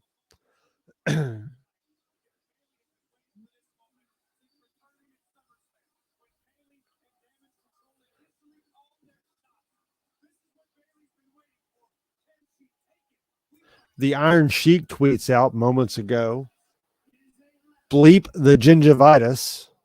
Love the Iron Sheik's Twitter. If you don't follow the Iron Sheik on Twitter, it's a must. At @the_Iron Sheik. We used to do a segment here that I've been thinking about bringing back that was very popular, was the Iron Sheik tweets, where I would just randomly read the Iron Sheik tweets.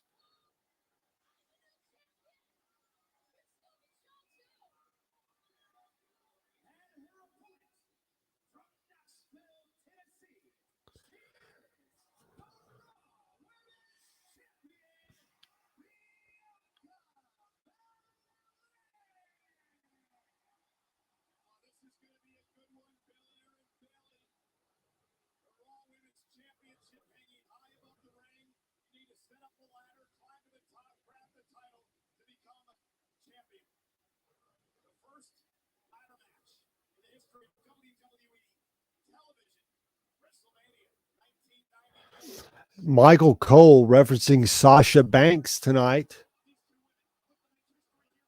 Interesting little turn of events. Hope that we see Sasha and Naomi back in the ring sooner than later. Both women hit each other with a crossbody. They're both in the on the ring, rolling to the outside.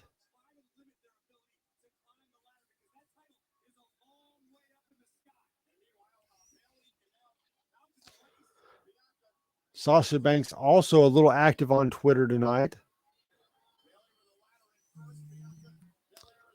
Bel-Air bringing the larger of the two ladders into the ring.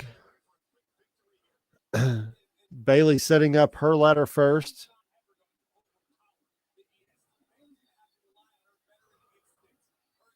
Setting up the ladders side by side. The Raw Women's Championship is hanging above the ring. Bayley is down, beating on Bel-Air's back.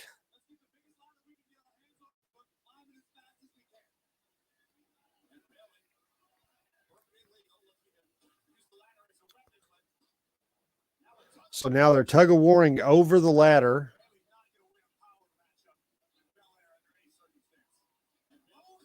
Oh, Bel-Air drives Bayley out of the ring with the ladder, picks it up.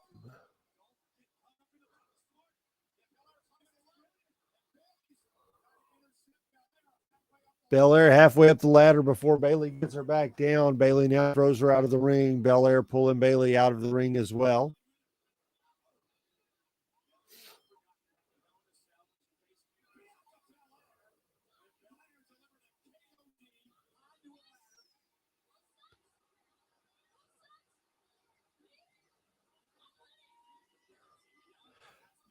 Bayley is fantastic with the crowd. Just got up in some little girl's face. The girl couldn't have been over 10 years old and said how she didn't suck, that she was going to win this match.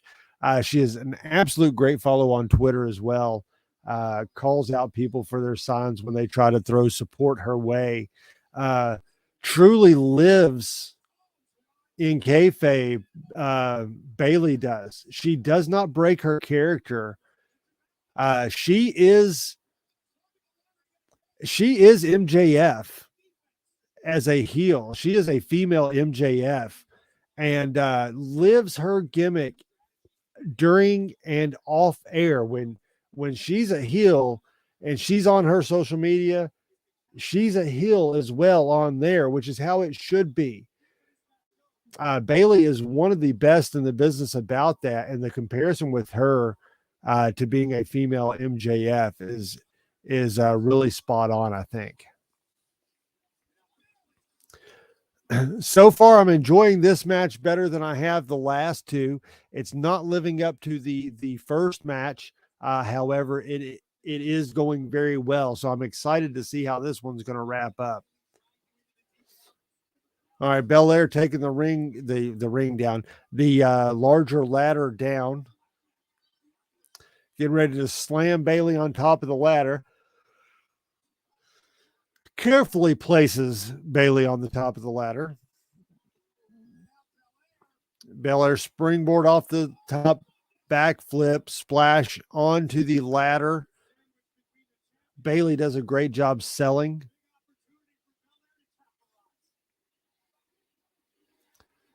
The Philadelphia crowd breaking out an EST chant.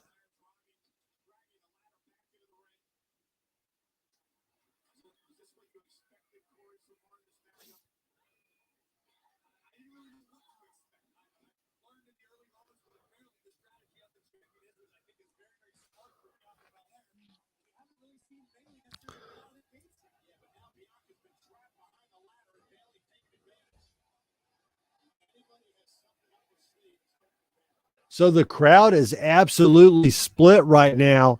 Let's go Bayley, let's go Bianca chants are breaking out.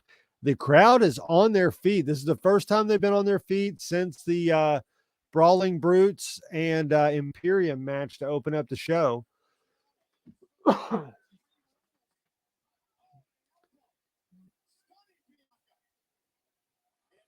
Oh, Bayley with a nice flip over sunset flip sends Bianca into the ladder that was set up in the corner.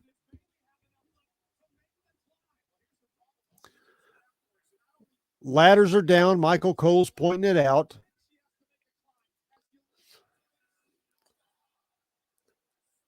I like the clash of the attire in this match.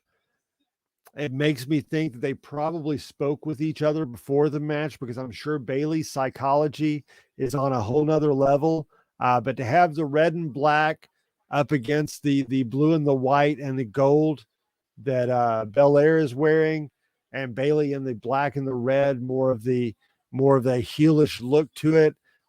So a fantastic decision to give that appearance, to make that ring psychology even better.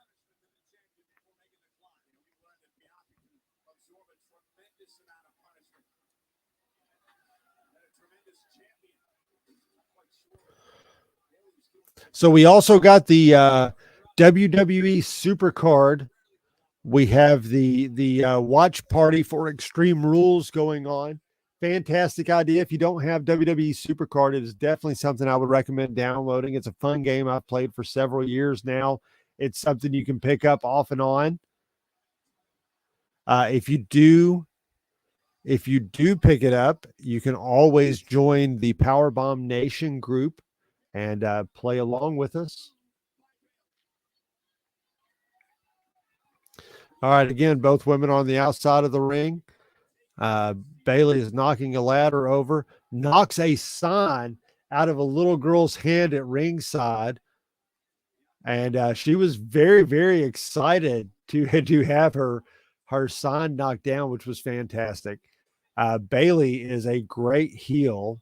Hopefully she gets that would be really cool. I would love to have, they show like a fan being having their sign ripped up by, the heel wrestler.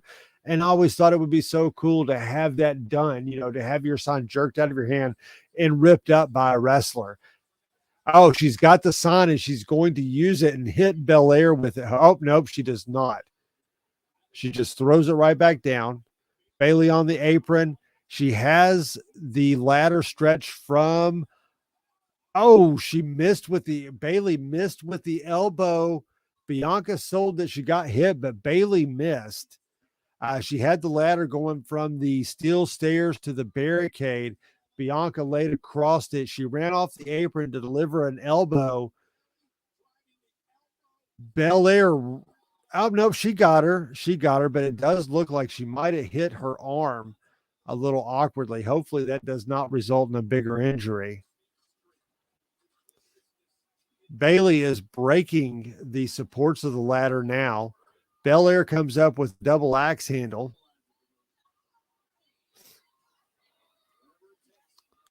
Bel-Air also doing a great job of selling the injuries of the match, which is fantastic. So this has definitely been much better than the last two matches. This has been a hard one to pick. I think officially I got Bel-Air going over in this one. But, I don't know that I'm not going to change my mind, and I'm hoping for Bayley to win.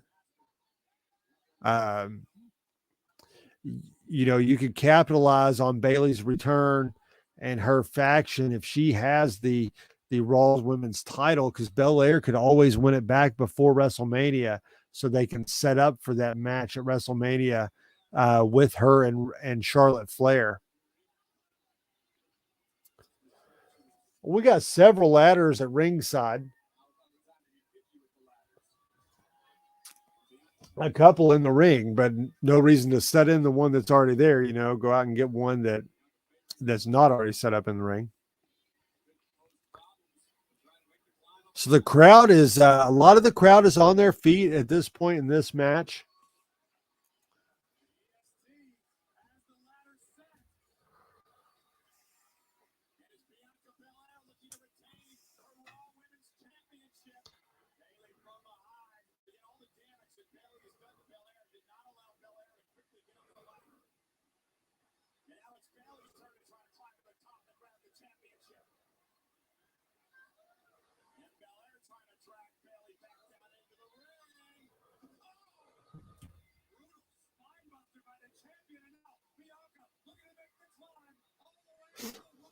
All right, so Bel-Air is almost to the Bayley kicking the bottom of the ladder out from and under.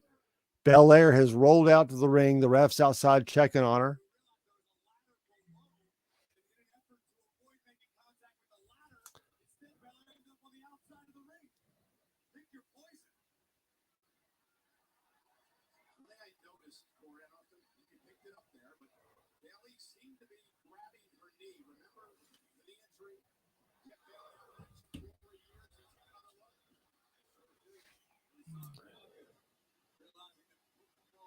So Bayley has pulled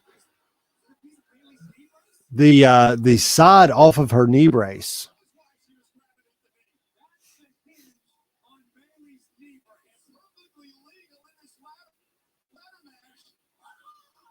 So Bayley takes off the hinge off of her knee brace, runs to give a flying knee. Bel-Air corners, hits her with the KOD. Bel-Air is going to set the ladder up, and she has a clear shot to the title, folks. She is halfway up. She is almost to the top. She is getting ready to grab it. She has it. This is it. Bel-Air is going to retain. Nope, Bel-Air could not get the title off. And here comes the rest of Damage Control. Folded up like a cheap tent. Bel-Air is on the floor getting assaulted by Damage Control. And now we are just waiting. It is just waiting for Bayley to get back in the ring. And this championship is going to be Bayley's. Io Sky up on the top ropes. Oh, Bel-Air is up. Hits Io Sky. Dakota Kai with a big kick. Bel-Air ducks below. Picks up Dakota Kai for the KOD. Also has Io Sky on top of him. She's going to do a double KOD to the members of Damage Control. Has both of them up, down, a KOD on both members of Damage Control.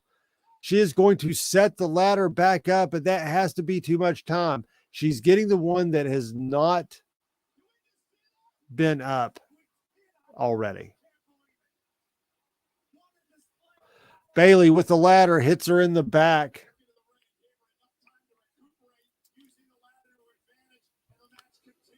Bayley looks like her lip has been busted open. Blood going across, kind of a Joker-esque vibe to the way it's kind of streaked up the side of her face. Bayley wedging a ladder in between the top and second rope. Can't do it because the end of the ladder is too thick, but does manage to wedge it in there with one side. Again, we have seen Damage Control come out. They just prevented the EST Bianca Belair from retaining her women's championship. Bayley is in firm control of the match at this point.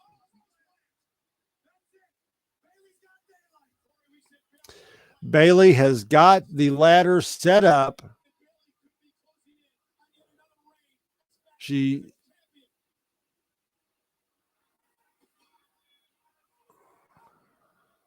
All right, so Bayley is taking an old approach to this ladder and is going to set it up over top of Bianca Belair to kind of pin her down.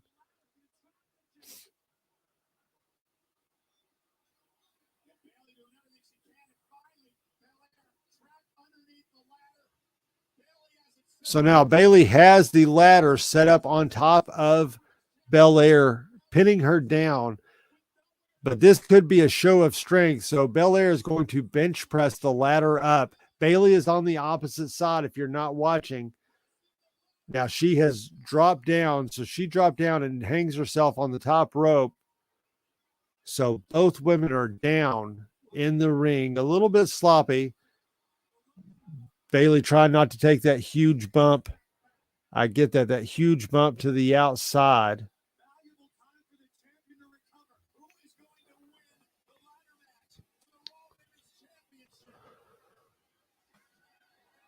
Really good match so far. This has been the second best match of the night. This has really been a lot better than the first women's match. And it was honestly better than Karrion Kross and Drew McIntyre at this point. Bayley and Belair are putting on a pretty good match. Bayley's been busted open, it looks like, across her lips. So they're both climbing the ladder. They're going to meet up top right under the title. Bayley is hitting Belair with some rights, lefts and rights, back and forth, exchanging blows. Bayley has Belair by the ponytail through the ladder, jerks her face into the top of the ladder. Belair is down and Bayley is on top. Belair takes her hair and is whipping Bayley from behind, knocking Bayley off the ladder.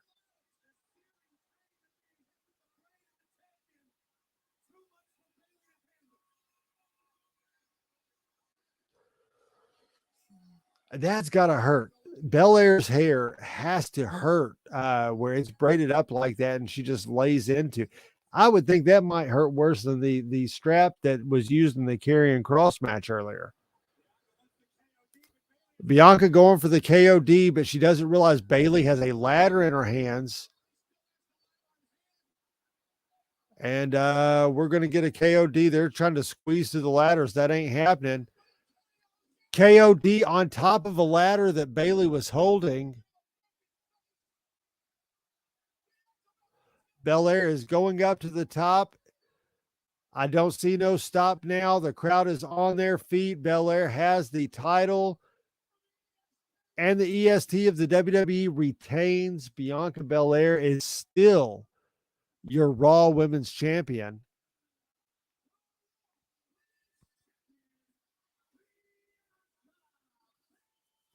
And Philly was on its feet. That was a fantastic match.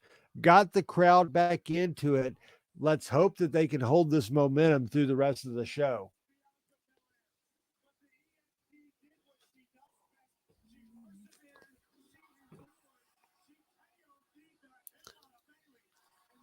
Looks like Bayley may have also hit her face again on that ladder when she landed.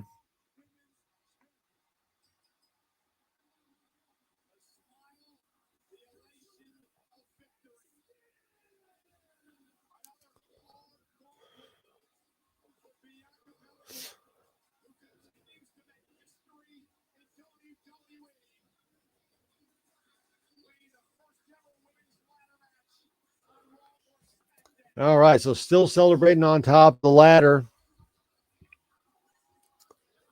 We are waiting to see the next match.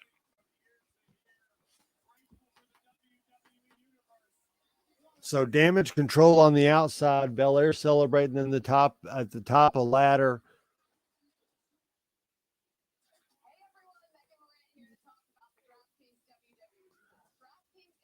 And we get another DraftKings promo. So what did y'all think of that match? Is that how y'all thought it was going to play out?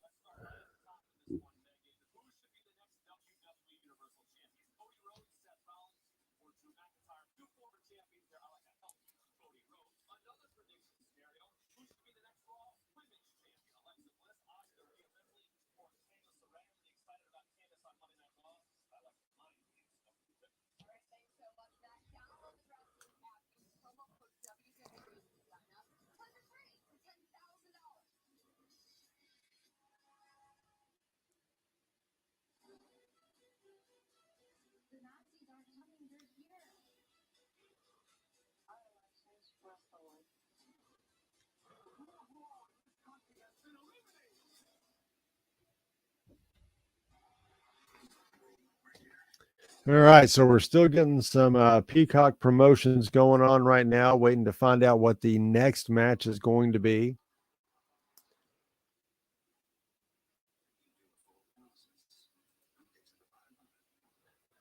There goes my White Rabbit theory from Mr. Matthew Epperson. Glad you joined us tonight. Hope you're enjoying the show. Pretty good match. What do you think of the Bel-Air Bayley match? Again, I think the Brawling Brutes was a bit better, but I will take that one. It was good.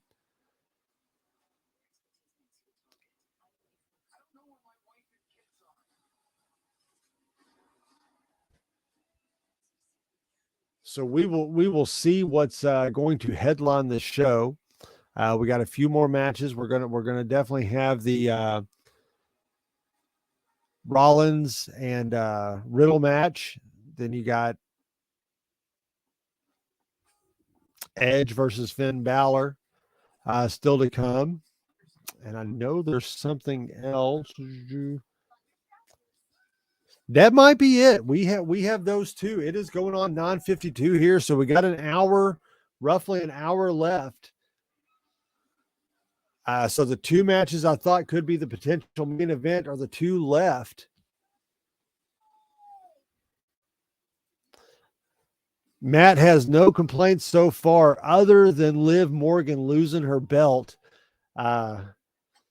glad somebody out there's a Liv Morgan fan. Not so much on my side. I'm glad Ronda won. I think the Liv Morgan experiment can finally be over and we can move on to some actual women's wrestling. I think that was a bit of a step back.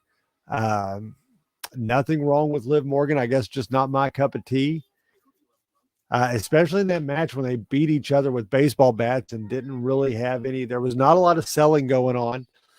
But other than that, the match between Bel-Air and Bayley has redeemed the pay-per-view so far. So we are back to the Extreme Rules. They're talking the Crown Jewel, Roman Reigns versus Logan Paul. Talking about the DX reunion tomorrow night. That will be fantastic. That's going to be a must-see. I want to get to where we're going to start streaming the Raws and stuff as well. Matt Epperson texts in. Zach and I are big Liv fans. Yeah, I know you are, and I'm not really a fan of either of the two, but I am glad that we can move on from the Liv Morgan Championship era and now put her back into the normal. Oh, so Seth Rollins versus Bobby Lashley going to be tomorrow night for the United States title. That'll be a fantastic match.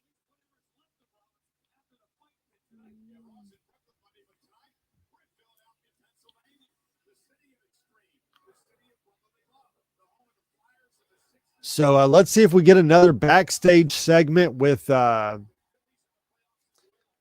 Miz and the Phillies hockey mascot, because I'm sure, there's a white rabbit outside the arena taking photos. They just randomly showed there. All right, so next is Edge and Finn Balor in the I Quit match. So I think that means that Seth Rollins and Matt Riddle is going to be our main event, which it should rightfully be. So now we get the build-up showing Edge retiring 11 years ago. We'll get to go through his Royal Rumble promo. And then the setup, I'm sure they'll show him with the Judgment Day and how that all went down.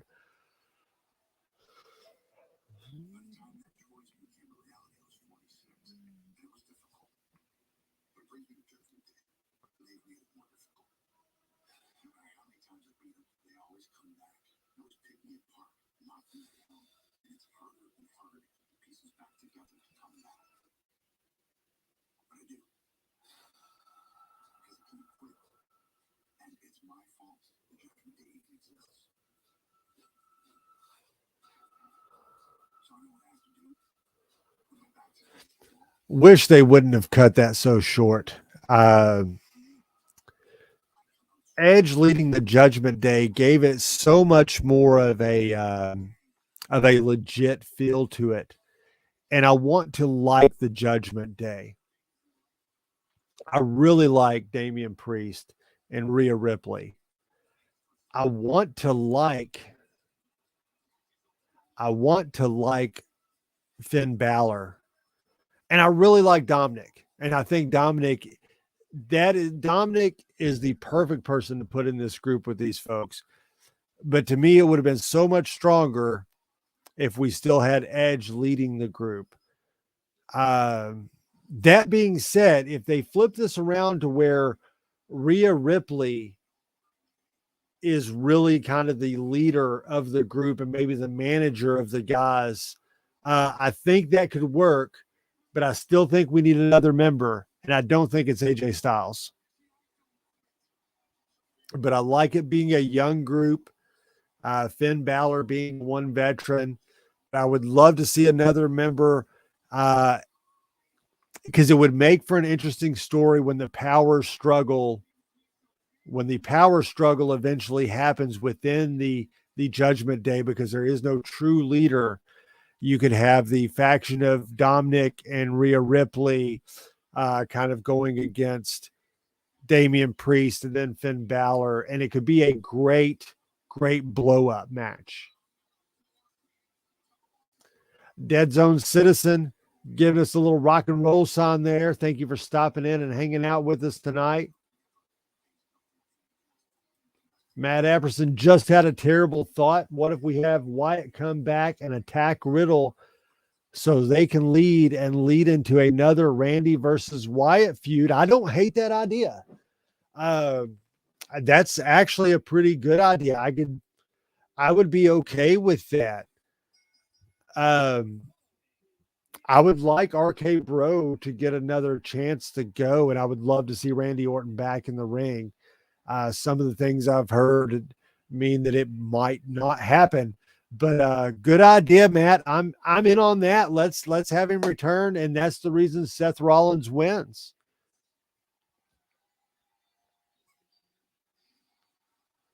All right, Edge is the first out. While we're doing that, let's well, I don't want to miss a White Rabbit flash. Security guard looked like he was doing the limbo. That's a pretty big dude to be doing some limbo like that, but to get out of the way of Edge. Edge got some really cool tights on tonight. Solid black, have kind of a neon orange look going on with the Rated R Superstar there. Got a haircut and looking pretty young. Edge has been great since his return. I wish he could stay a little healthier than he's been on his return, but I've enjoyed this return.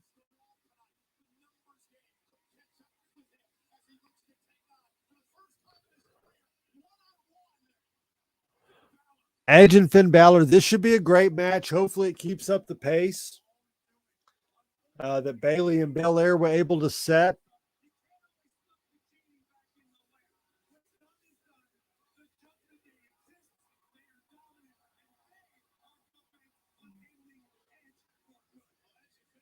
All right, scanning the crowd to see if we can get any other QR codes. If Bray Wyatt, if the return is going to happen, this is the one that I think this could be very likely that it happens in this match.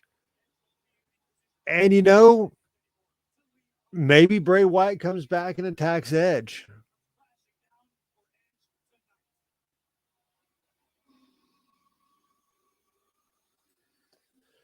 If it's anything like their Mania matches, I could do without that feud again. Yeah, I could, the Randy Wyatt match wasn't for everybody, and the Mania match was surely awful. All right, Finn Balor coming out to the Judgment Day song, got the purple wings behind, and he has a mask over his head.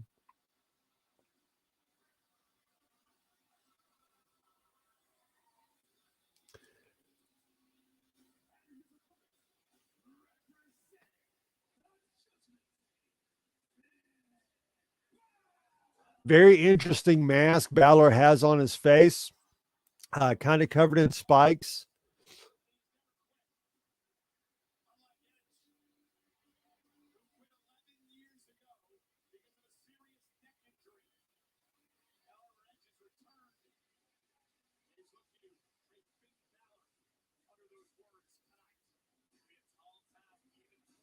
Really, really. Matt Everson, I thought he had a Gimp mask on. Yes, it's very reminiscent of Pulp Fiction. Jeremy C's been on a road trip. Catch him up on what he's missed. You missed a hell of a match to open up the show, the Brawling Brutes and Imperium, in what will go down as probably the best match of the night. Liv Morgan and Ronda Rousey stunk up Philadelphia, bringing the crowd down. Drew, Ronda Rousey's your new SmackDown champion. Drew McIntyre, Karrion Kross strap match. Karrion Kross gets the win after interference with Scarlett, so that feud will continue. It was a pretty decent match. It just followed a really awful match, so the crowd wasn't too hot.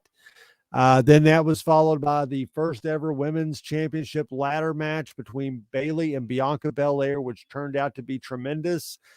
Belair retains the Raw Women's title. And now we are waiting on the beginning of Balor and Edge. And this should be a really good match. These two are two very talented individuals. And the first time they're meeting, this could be really good. This does have potential to be the match of the night. And Finn Balor and Edge, those two legends going at it, at any point in time, you could have match of the year candidate on this one if it goes the right way.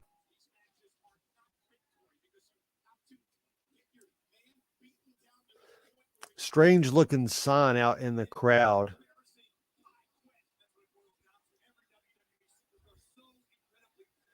Now the sign says, "I am Danger Finn Balor," but I swear right before that same sign there had a weird glitchy look to it.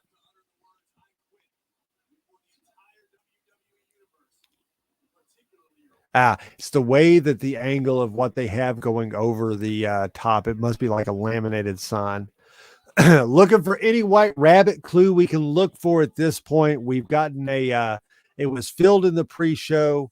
We had one during the Brawling Brutes entrance. We have a white rabbit out in front of the stadium in Philly taking photos with people that kind of bleaked in for a moment there.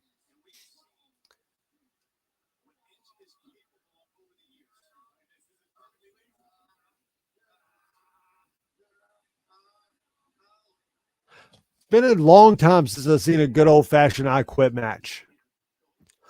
It reminds me of SmackDown on the PlayStation or PlayStation 2 that you'd have to get over them and you'd have the microphone, you put it down and they would talk. I always thought that was a fairly cool. Oh, nice slap by Edge. Hard to believe Edge is 50.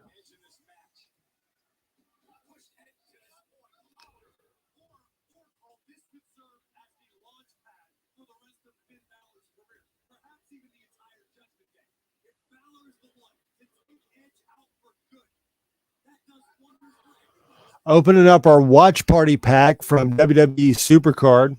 Got a Maelstrom Kofi Kingston. Got that for the predictions because we did get Bianca Belair, Ronda Rousey correct. We have missed the prediction of Karrion Kross losing to Drew McIntyre, but that's just because I don't have a Karrion Kross card on Supercard, so I was unable to pick him. But that's a really cool feature. If you play Supercard, definitely get in there and check out the watch party.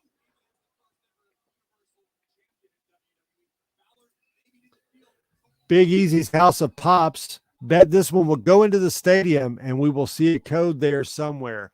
You are probably absolutely right.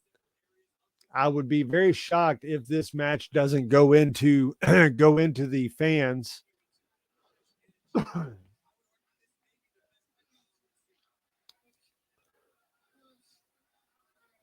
So the sounds like the crowd split. We got a Let's Go Balor, Let's Go Edge duel going on.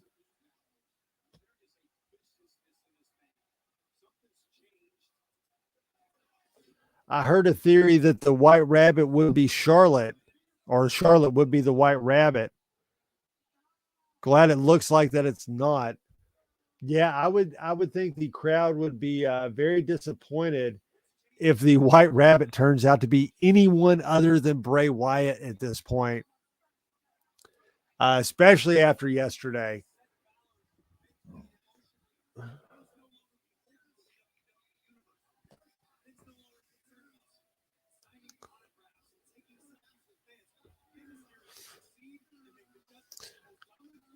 We got to make sure that I have a additional camera set up so that way, if we can catch the actual Bray Wyatt return.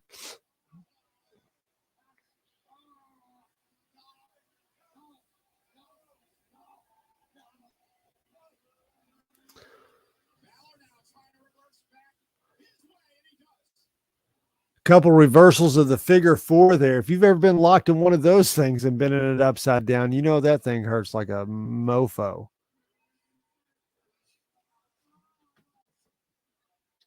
Edge wearing some orange and black. Finn Balor in the black and purple.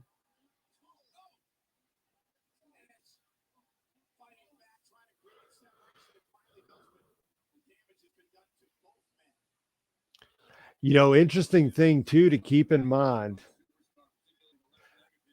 The Extreme Rules also had the horror show, which was also based around a lot of Bray Wyatt as well. So he has a lot of connections to this particular show. Big Easy's House of Pop. If it's not Bray Wyatt, I'm throwing my phone in the fire. Amen. I don't think I'll throw my phone in the fire, but I could definitely see the crowd in Philly is not going to be happy if it is not Bray Wyatt.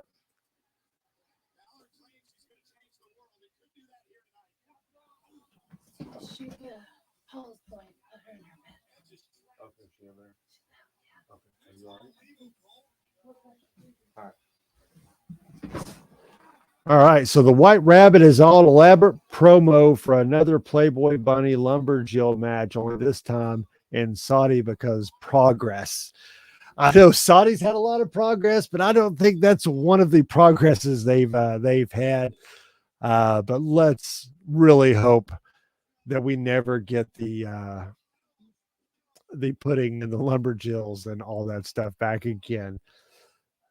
I really hope the White Rabbit's revealed tonight. If it goes into another day, now I would like to point out, I did see a theory. The White Rabbit was late in Alice in Wonderland by 2 days.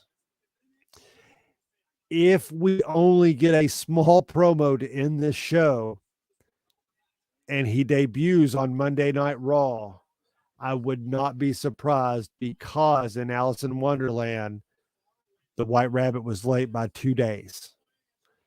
And that 2 days would put us squarely on Monday Night Raw, and everybody and their mom would tune in to Monday Night Raw. But there will be a lot of mad fans talking about it tonight and tomorrow. But there's no such thing as bad press, right? It's all good press. As long as they're talking about you mad or happy, they're talking.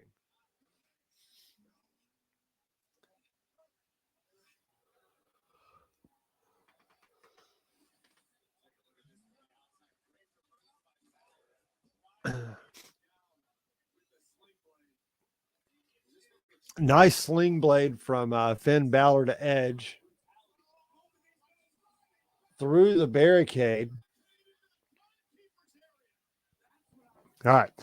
So I will be right back. I have to move my daughter into the other bedroom for my wife, and hopefully I do not miss anything.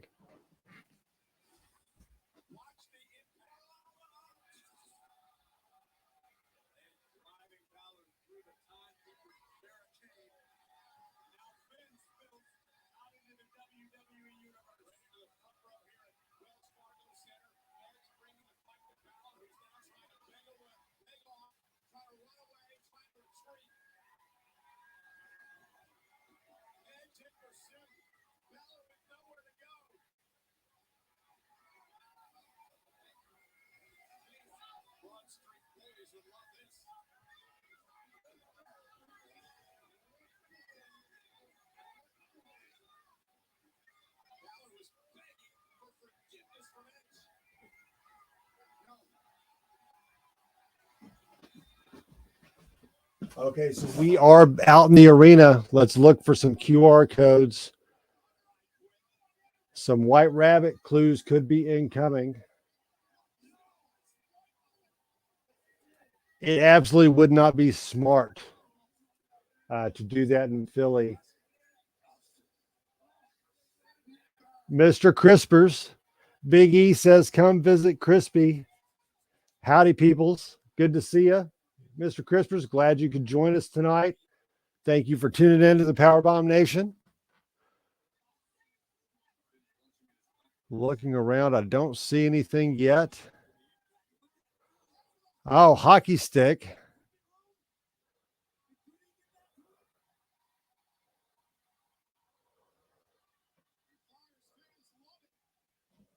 All right.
All right, so we miss anything?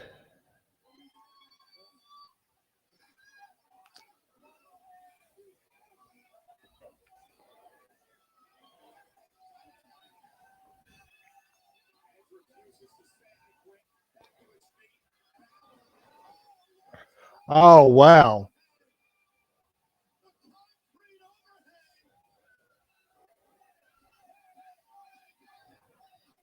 Smash Finn's face real quick.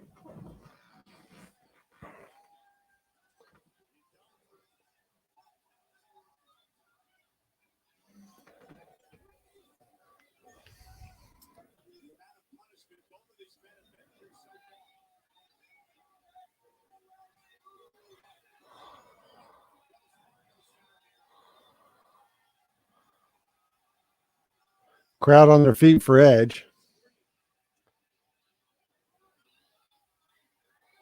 Ooh. That nice Sandman reference thrown out by Michael Cole.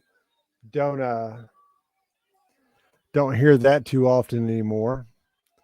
Could have been a dangerous spot.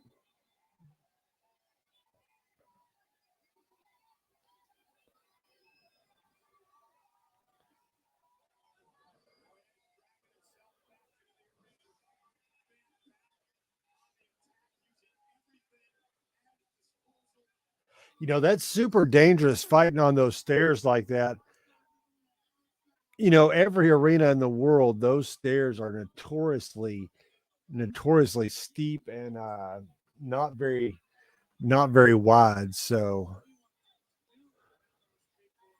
it's dangerous enough walking down them with popcorn, let alone wrestling.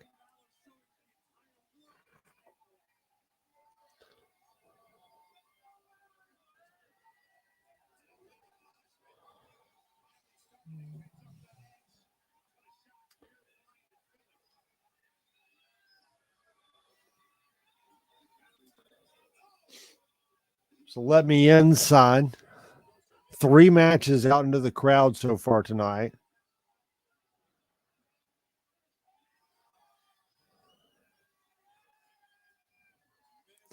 Matt, we get through this match. I'm going to think you're right and that this could all be coming down for Riddle.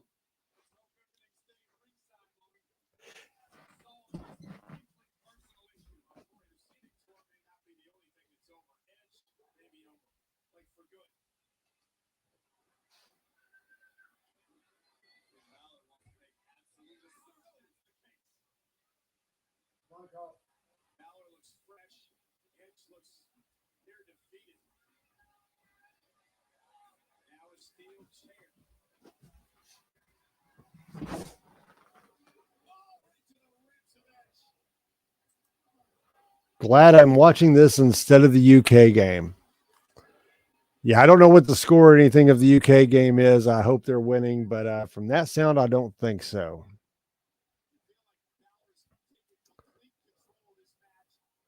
So no signs of the other Judgment Day members so far, at least unless I missed it.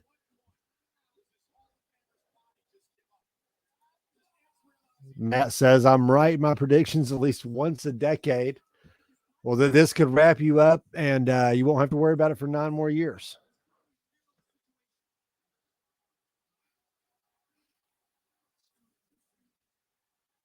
That was definitely not an I quit.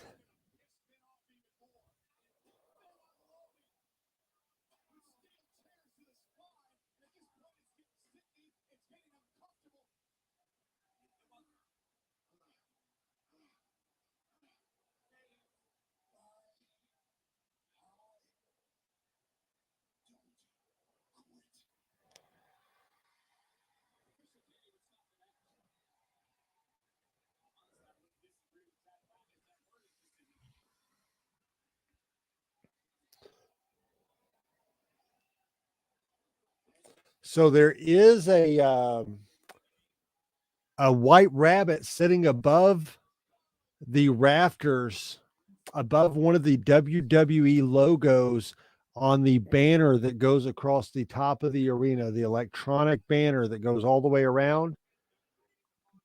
Just had a Gabe McGouge at GabeMan95 on Twitter. Spotted a white rabbit near me. Hashtag Extreme Rules. Hashtag White Rabbit. So give Gabe a follow. I'll retweet that on the Powerbomb Nation.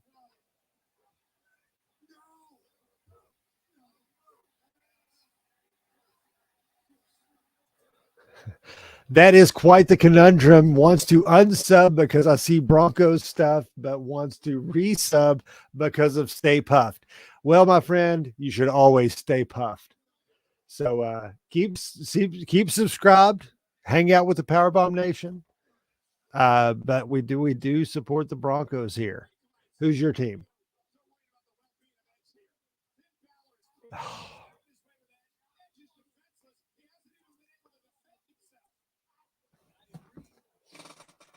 So let's see. I'm going to try to let our big dog in and not miss any white rabbit.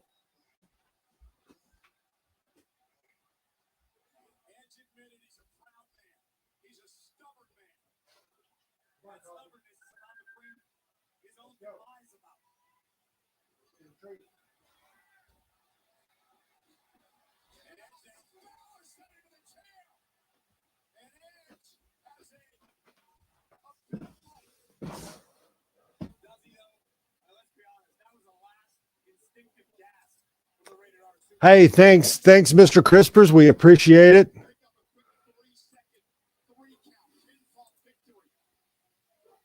Yeah, the game was awful with the Broncos.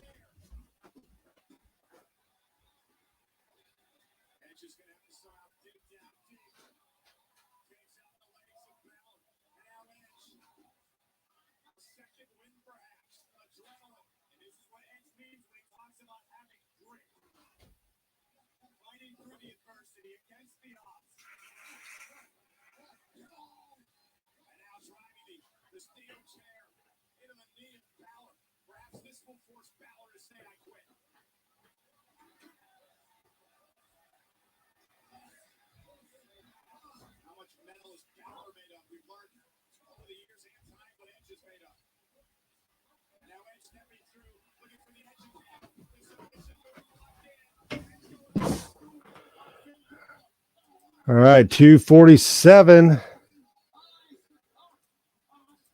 All right, appreciate everyone who has come over. Big Easy, always appreciate any promotion you give me. First member of Judgment Day is down as Damian Priest hits with a clothesline by Edge. Gets two of them, and then a third one back outside of the ring he goes. Finn Balor up and over the top rope. Dominic now pulls him over, keeping him safe. Edge off the ropes. Spears onto all three members. Dude in the blue, looked like a Bills hat going nut, was fantastic. That has to be a new GIF. We need this guy's face all over the internet.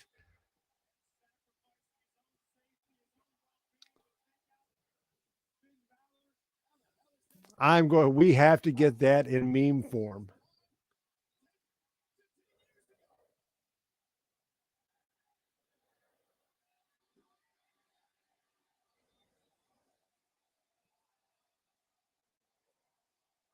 Crowd chanting, "This is awesome." This has been a fantastic match so far.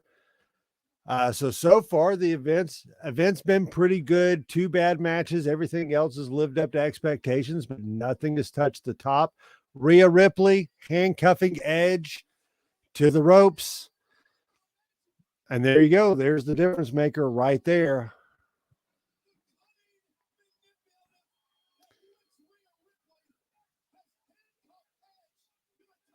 So now he's stuck to one side of the ring. This should be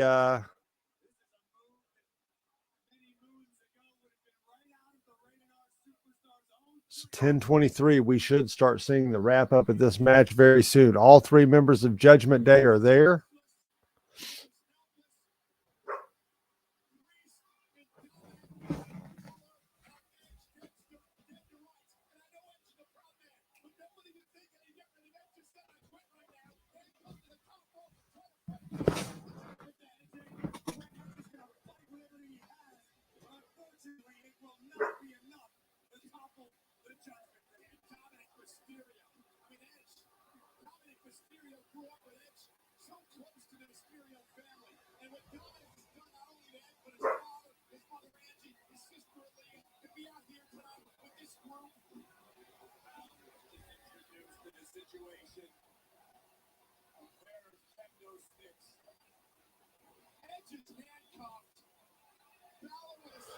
All right, so they got a kendo stick out. Oh, right to the back of the neck.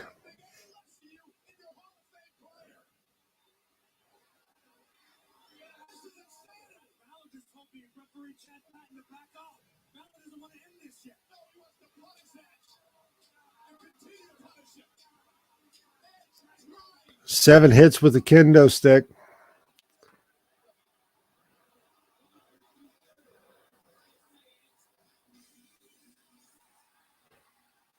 All right, Rey Mysterio's music hit. I jumped for a second because I heard any noise. Well, here comes Mysterio. Priest is down. Mysterio's in the ring. Balor's down.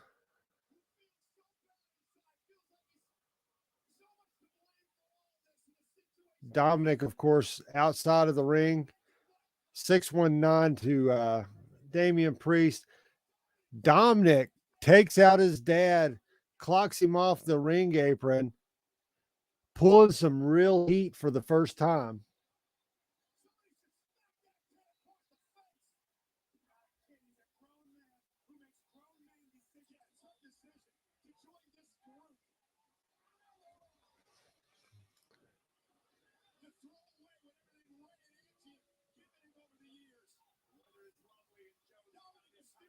So Dominic is taking out his dad.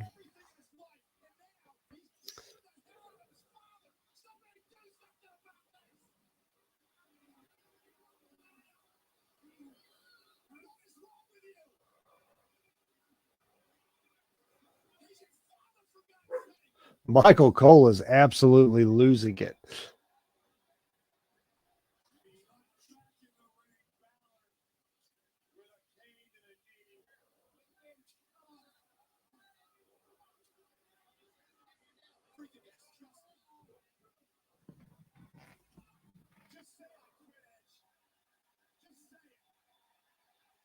Oh, someone else is coming out. Oh, Beth Phoenix there, taking the kendo stick to Finn Balor. Well, this should lead into Balor and Beth versus, or Balor and Rhea versus Edge and Beth.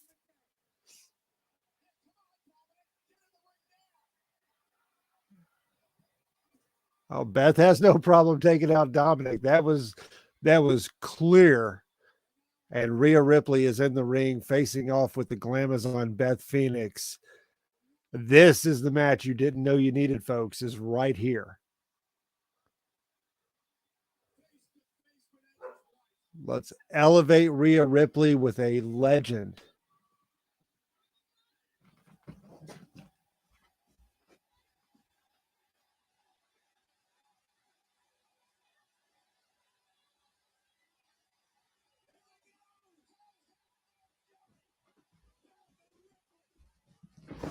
And they are exchanging lefts and rights.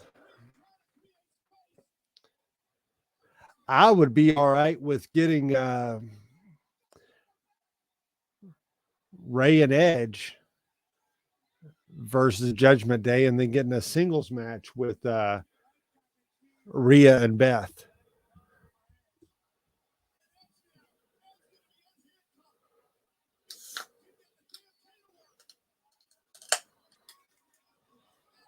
So now Edge has use of both arms.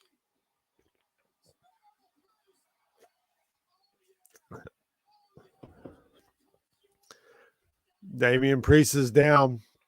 Edge has Dominic in his sights.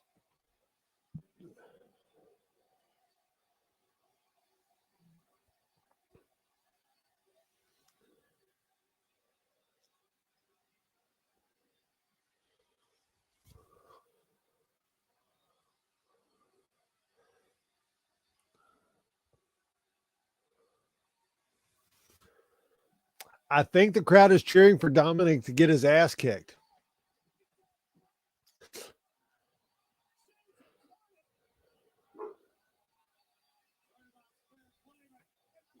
Finn Balor with the switchblade.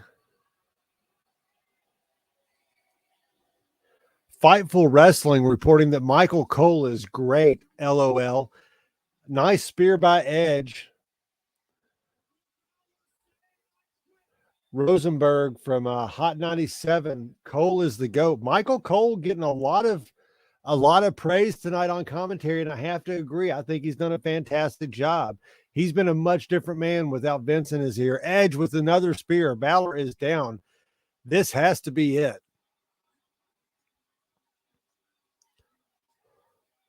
Getting a chair. Looks like we're going to get a concerto. That's going to be it. That's what Edge is going to have to use.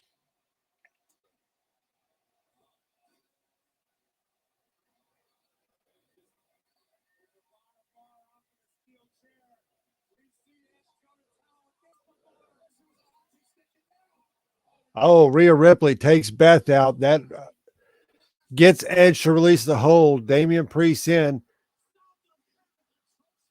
South of Heaven.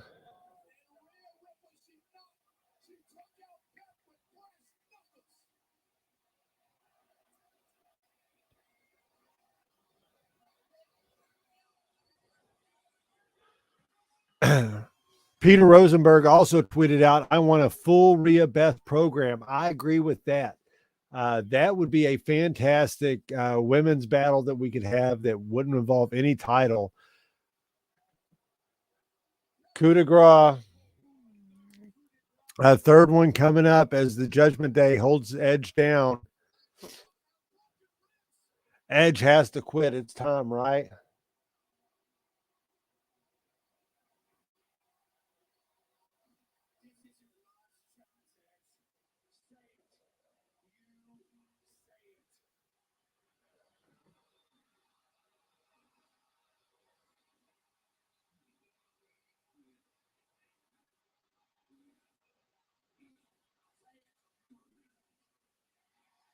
Still won't quit. Edge still won't quit. It's going to take Rhea Ripley beating the hell out of Beth Phoenix for Edge to quit.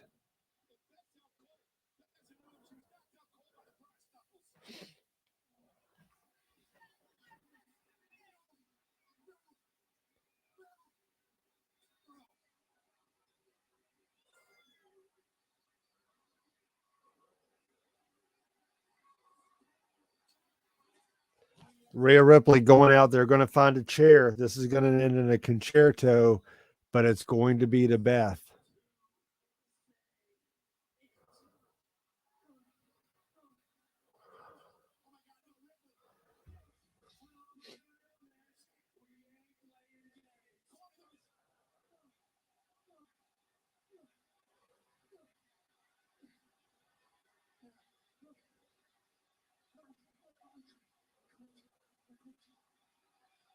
And that's how they got Edge to utter the words, I quit. Great ending. Way to finish the match. That was a fantastic finish.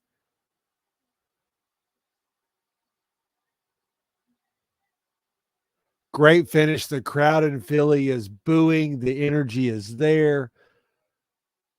The Judgment Day looks like a real. Oh, and they still do it anyways. The Judgment Day looks like a real heel faction. This was the night that will live for the Judgment Day, in my opinion. This was really good.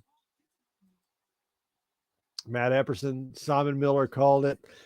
That was great. That was a fantastic finish. I really liked the way that finished, and it can continue the feud, and you can actually give Edge and Beth a month or two to recuperate and stretch this out for a minute. So really kudos on the Edge and Judgment Day feud thus far. Dominic's made a world of difference to the Judgment Day.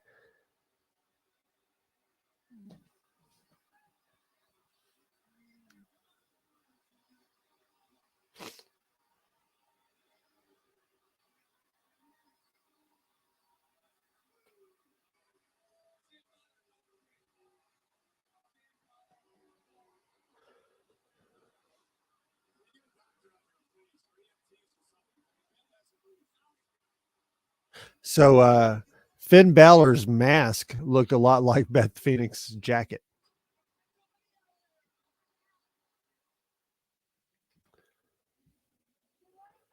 All right, so now we're on some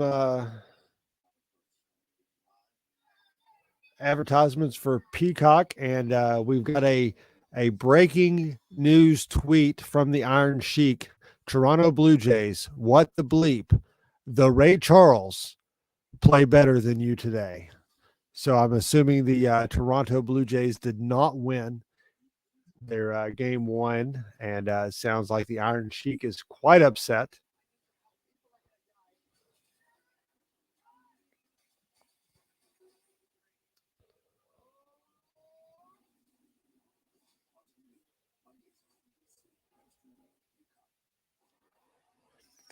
Breaking news 11 minutes ago.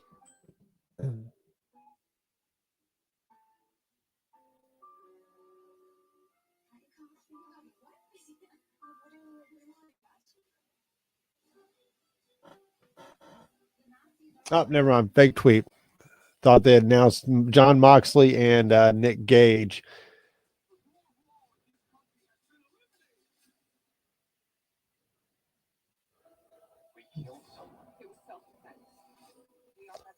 Lot of retweets and everything going on right now for Bray Wyatt. We're down to what looks to be one match. It is 10:36.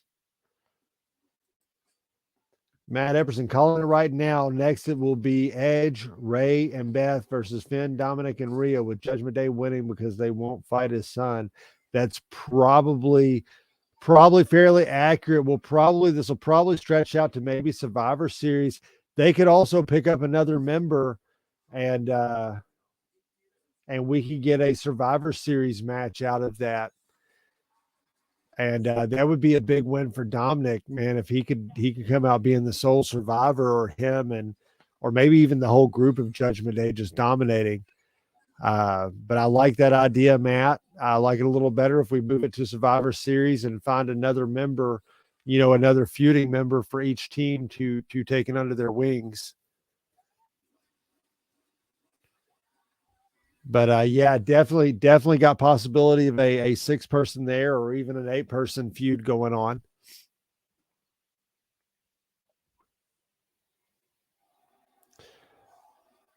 All right, so the Miz has finally made it to Triple H's office, and of course the Phillies hockey mascot is right behind the Miz, trying to give him the shirt yet again. And the Miz is taking it to, he's hitting him in the gut. This is the one that surely has to be Dexter Lumis.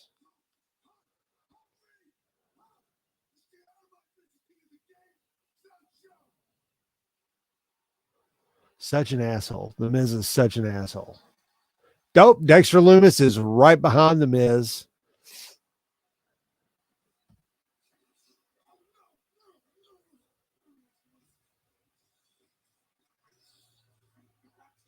Taking him down. He is putting the Miz to sleep. Love Dexter Lumis's chokehold. It is very, very psychotic, and I love Dexter Lumis's character.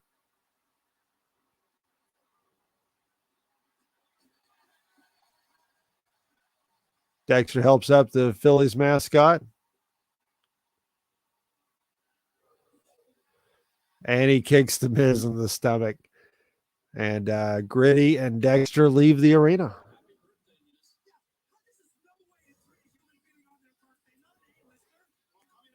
Other members could be Drew and Karrion of a Survivor Series team. Absolutely. They could carry that feud on through as well.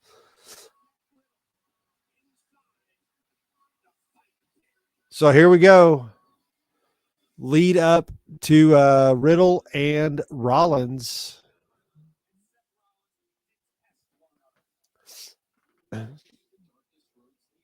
See, while we wait for this to go live, what's going on in the Twitterverse.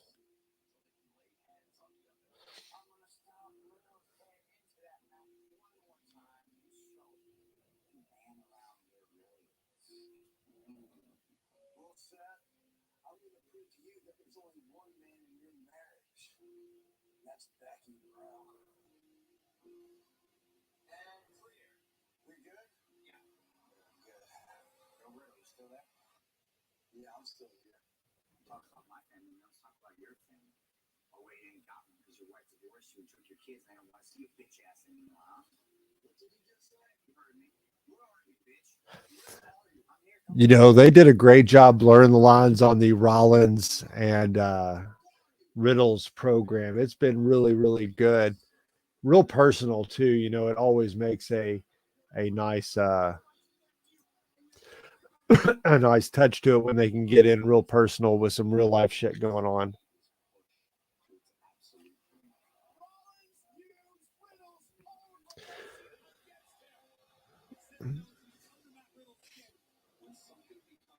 Still no White Rabbit. We're going into the main event.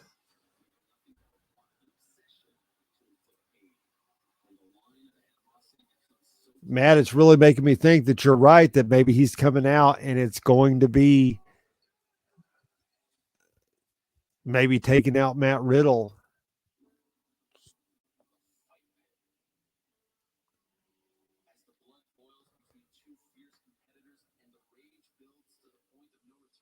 I mean, if he's going to take him out, because they've already advertised Rollins for fighting Bobby Lashley for the U.S. title tomorrow night.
So Cormier is going to be the special guest ref or supervisor for this match. So who do y'all got? Who do you got between Rollins and Riddle? I'm going to go with Riddle. What are y'all thinking on this one? Gritty will come out. It was actually Bray Wyatt. That would have been fantastic. That would have been the real swerve to Bray Wyatt's debut, was have him in the outfit. Nadia, good evening, everybody. Just wanted to say hi. Sadly, have to charge my phone and going to bed. Well, we appreciate you coming out for a few moments there and joining us. What do you think of the pay-per-view so far? Have you enjoyed it?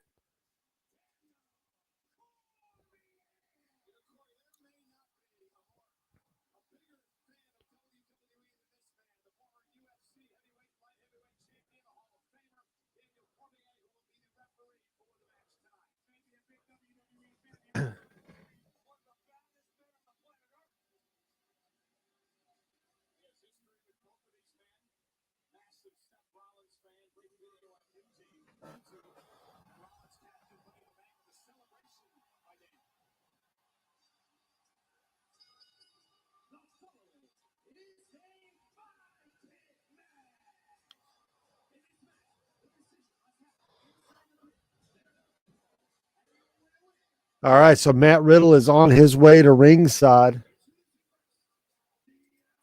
248, Big Easy. We're 2 away. If we get two more subs on the channel, I get to wake my daughter up tomorrow morning and let her know that she's going to get a video of her throwing a pie in my face. And if we get to 250, then maybe we can make that happen this coming week. Matt thinks it'll be Seth Rollins, and then Jefferson Airplane hits. That is possible. We could see We could see that. So again, I'm going to go with Matt Riddle. I think the fight pit is the reason there. You know, Seth Rollins isn't expected to win this one.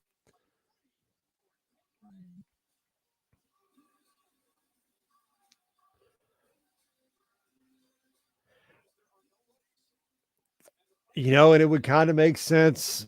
You know, the more I thought about it since Matt mentioned it earlier, the more I've thought is, oh, there's Braun Breaker in the crowd. Can't wait till he makes it up on the main roster. That, my friends, is the future of pro wrestling right there. The Steiner's lineage carrying on, and Braun Breaker is absolutely amazing. I've never seen anyone quicker to the business, you know, outside of Kurt Angle. And, you know, what a privilege being able to learn from Rick and Scott about the ups and downs, the highs and the lows, the goods and the bads of professional wrestling. Seth Rollins making his way down to the ring, got some interesting ring gear.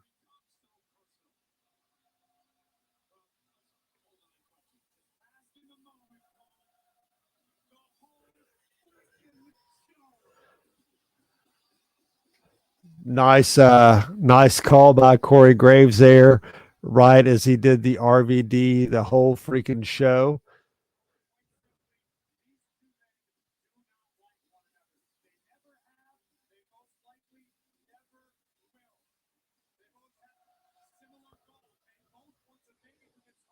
You know, I really enjoy this version of Seth Rollins. All right, so they got the ring ropes off, getting ready to lower the cage. I guess what did he imitate a little RVD because Riddle's shirt says 420 on it, so he thought that was the most logical person to imitate. So here we go. They're going to start lowering the fight pit.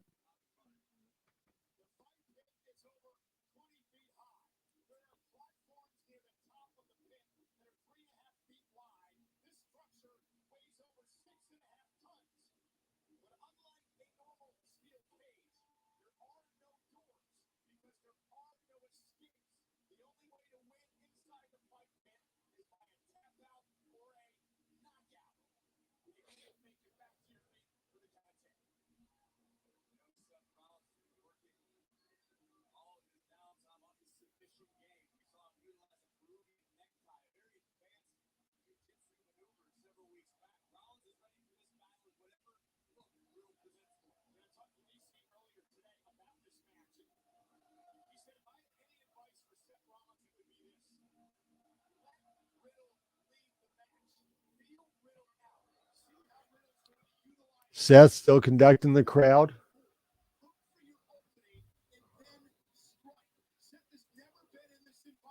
If this match is as good as it should be, this is definitely the right match to main event the show. I agree. This has the potential to be really good given the stipulation.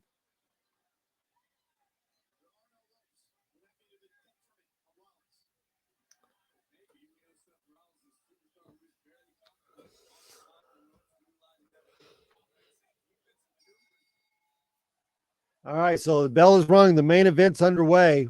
And no other teases of the White Rabbit. Can't find anything mentioned on Twitter. We had the one during the Brawling Brutes. It's very possible that we might not get a reveal until Monday.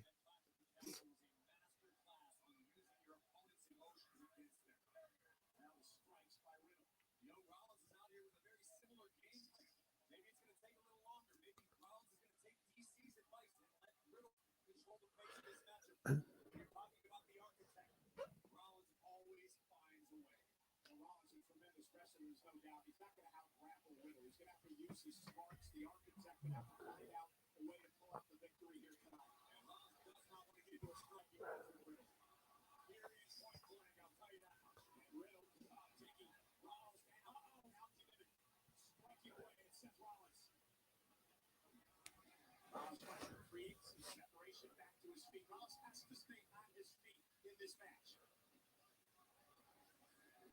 Riddle, the fight picked to his advantage. Again, that's the experience of Riddle. Look at this. That's right on the ear of Seth freaking Rollins. All right, so everyone on Twitter is starting to get anxious for a white rabbit.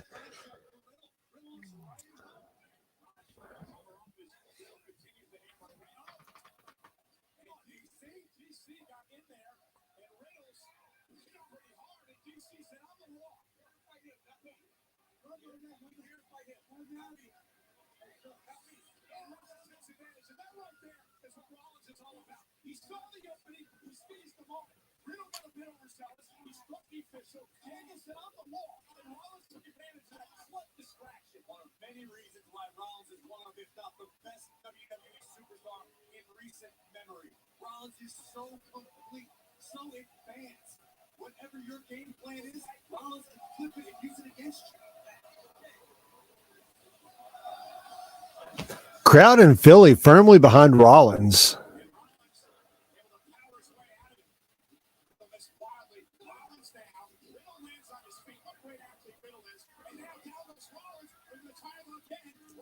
Nice leg scissors by takedown by Riddle.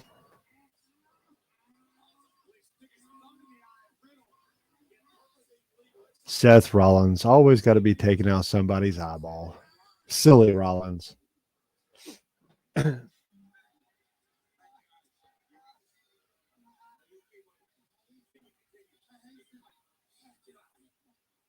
Uh-oh.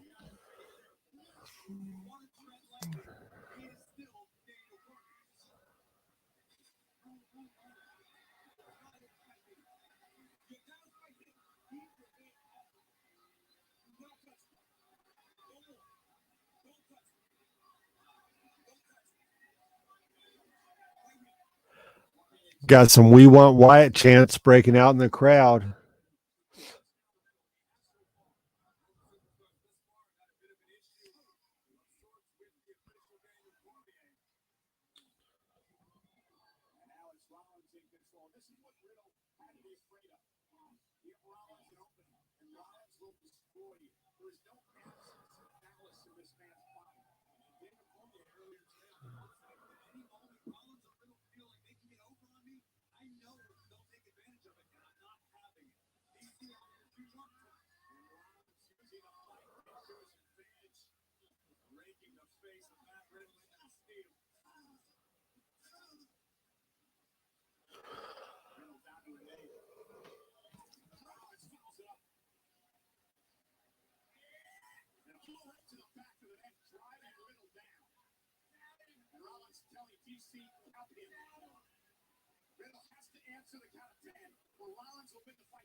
Oh, machine candy. It looks like we've hit 250, folks. I appreciate the heads up there. Sorry, I was getting a little entranced in the match. Big fan of Seth Rollins and Riddles, but 250, that's a monumental number for us. So it does look like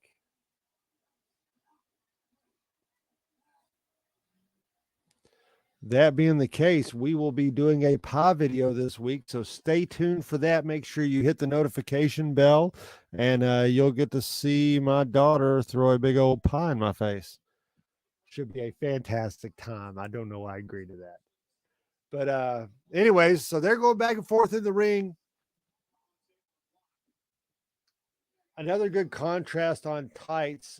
Both played into the arena theme as well. So what do you all think when Bray Wyatt comes back? Are we looking? That's right, a big old boom baby from House of Pops.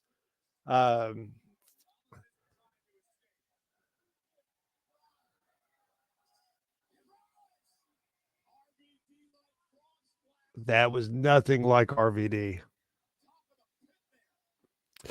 But like the tribute Seth Rollins is throwing out to RVD, I'm sure it's a dig. Love to see RVD get back in the ring one more time, and if he was, Seth Rollins would be a great opponent.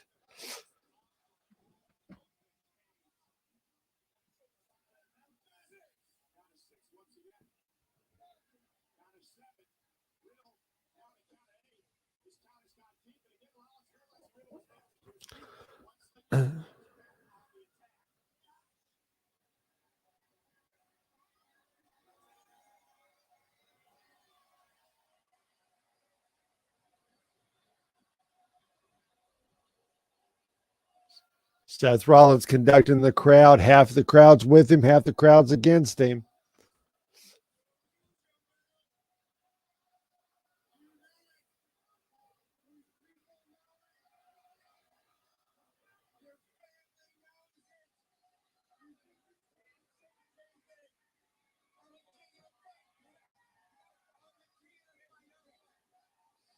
Seth Rollins exclaiming that he is the king of the fight pit as he has Riddle choking Riddle out.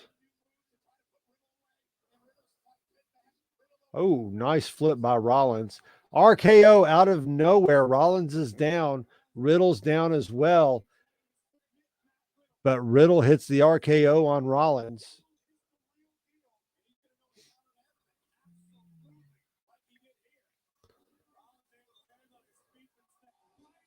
Fantastic exchange.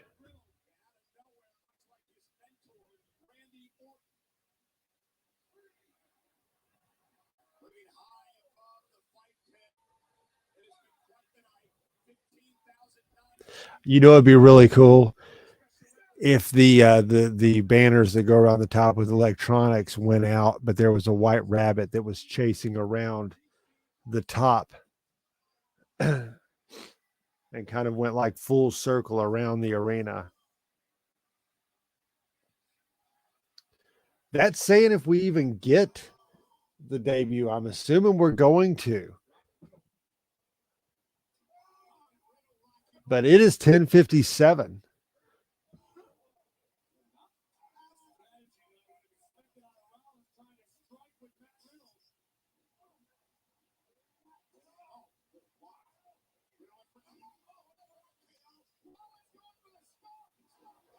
Curb stomp on Riddle. This might it. If this is it.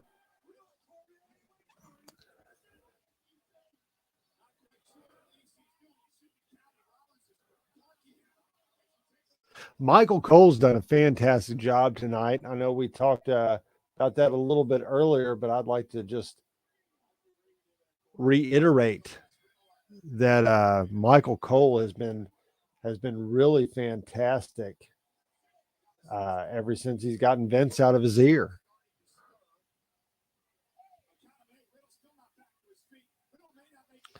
We got the 9. Seth Rollins missed with another stomp.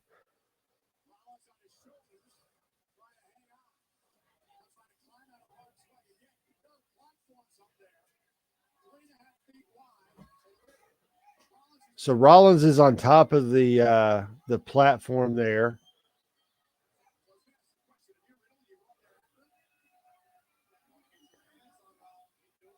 He's taunting Riddle, trying to get him up to the top with him.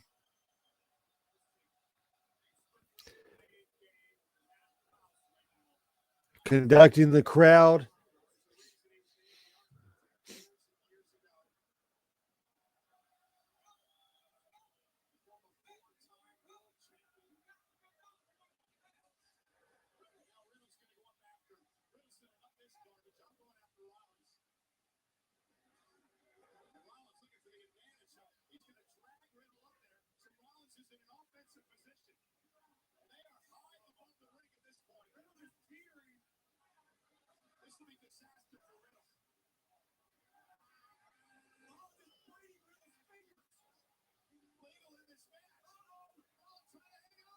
Oh, so nice choke. Interesting use of the cage there by Riddle. Oh, Rollins snaps his arm back.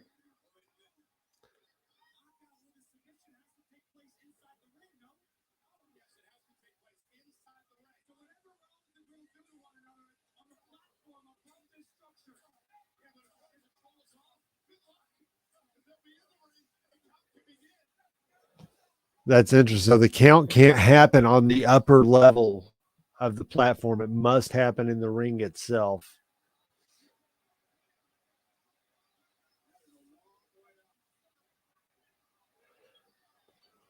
This is the match we should get for Punk and Omega. Punk and Omega should be in a fight pit.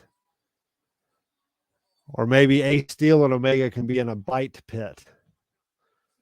Oh, we might get a power bomb. We do on the top level kind of up against the cage.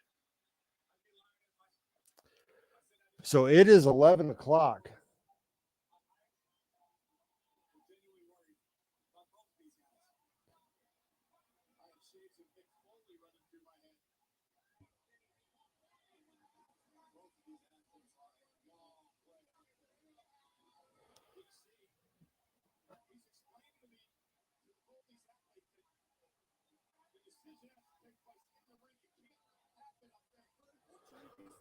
Fightful Wrestling tweets out that they love the fight pit so much. It's cool looking. I agree. I really like the design of that.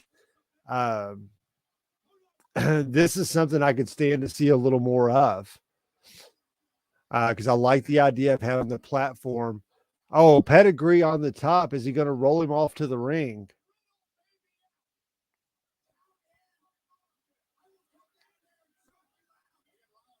Rollins threatening to choke Cormier out. Don't think that's going to happen.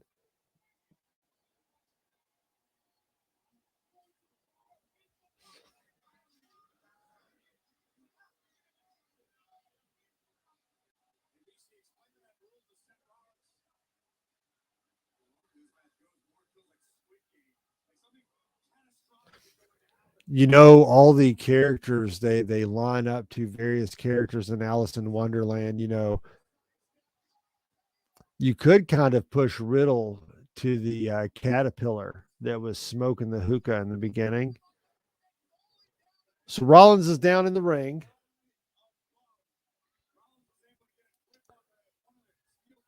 Riddle is still on top. DC's checking on Rollins in the middle of the ring, but right now we should be counting.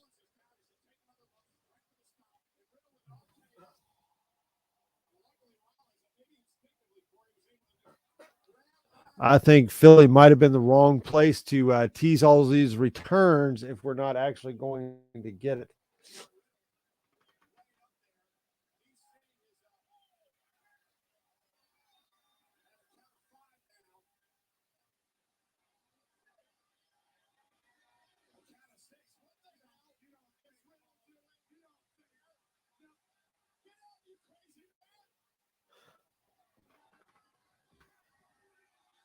Oh my gosh, that had to break Riddle's back.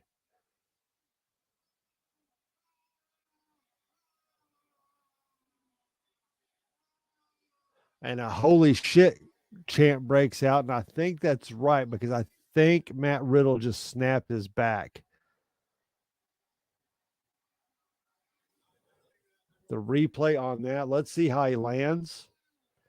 Not a big jump, just kind of a scoot.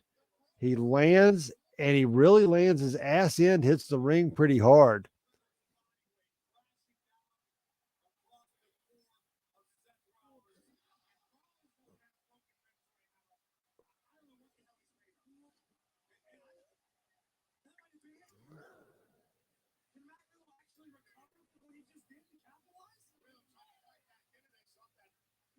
Hell of a move by Riddle.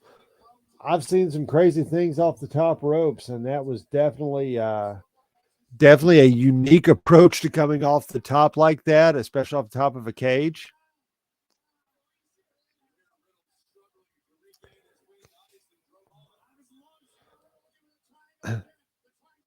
He's got it locked in. Rollins is up, going to give him a little power bomb into the side of the cage, into the other side of the cage. He's going to hit and in the middle.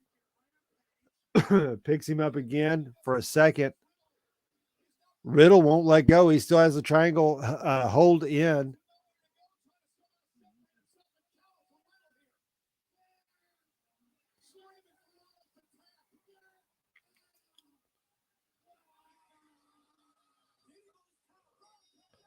So Riddle wins the match.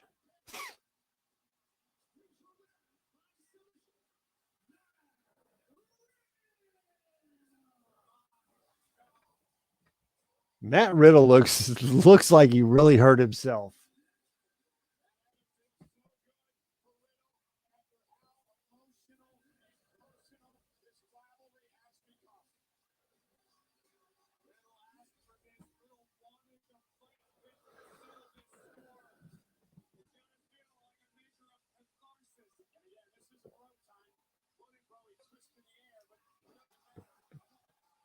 The way he landed looked really bad. But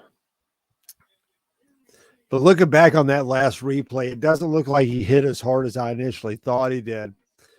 But it probably was a pain in his ass.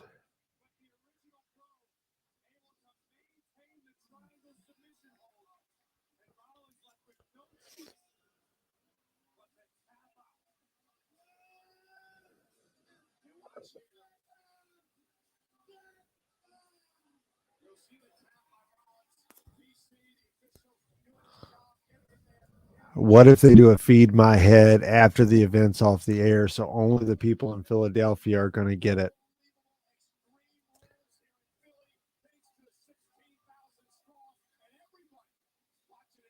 Oh.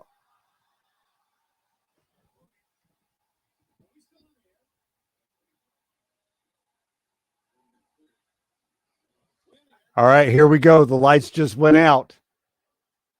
The Fireflies have their phones out.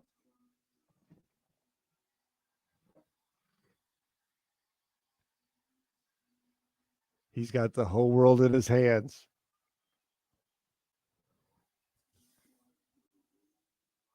God, the goosebumps.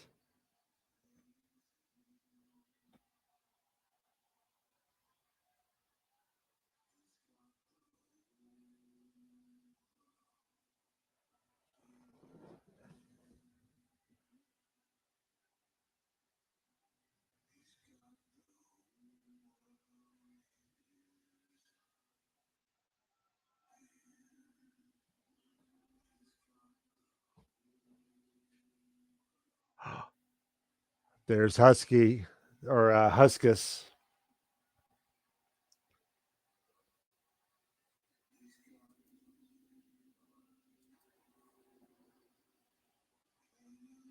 There's the Mercy the Buzzard.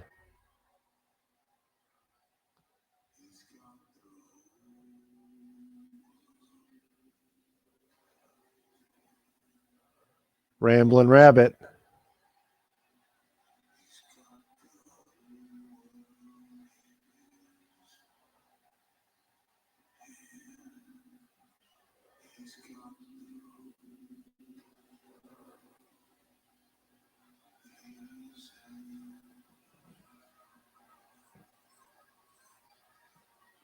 The Beaky Buzzard.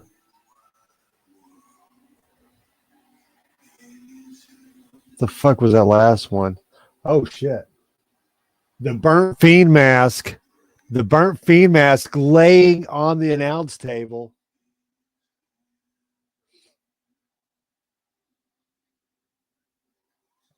And the Fiend and under a cloth at ringside.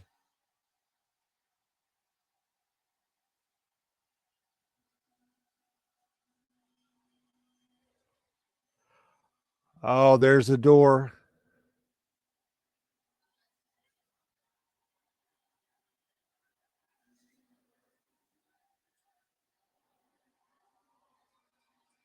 Follow the buzzards.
This is fucking cool.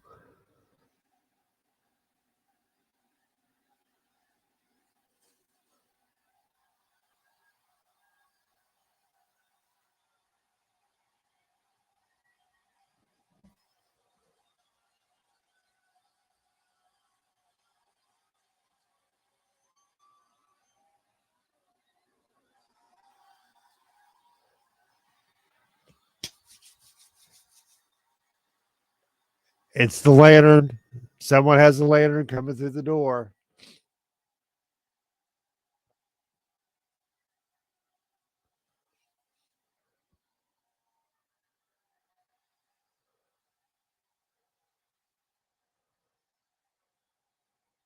New mask.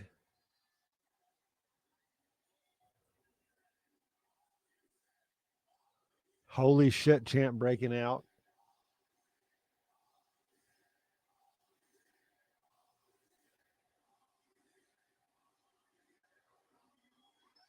Bray Wyatt takes the mask off. It's Bray Wyatt with the lantern.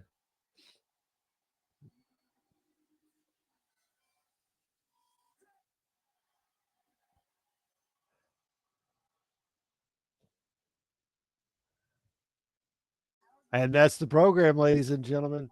We go off the air with Bray Wyatt blowing into the lantern as he says, I'm here. And Extreme Rules goes off the air. They did not disappoint. Fantastic matches. We got Bray Wyatt. We got the return of every bit of Bray Wyatt, and we're going to see what his new incarnation is. No Fiend, just Bray Wyatt. I agree. That was amazing. I totally agree, Big Easy. That was awesome. That was better than my idea, says Matt. Matt, I would have to agree too. That was really cool. I love the one of my favorite things about Bray Wyatt was the whole world in his hands and how creepy that was. It is just as creepy now as it was back then. So fantastic re-debut by Bray Wyatt. Fantastic show. Match of the night was easily the opening bout between Imperium and the Brutes. So thank you all for hanging out tonight, watching the Extreme Rules pay-per-view, seeing the return of the one and only Bray Wyatt, and getting us to 250 subs. So we got to 250. So make sure you hit the notification bell.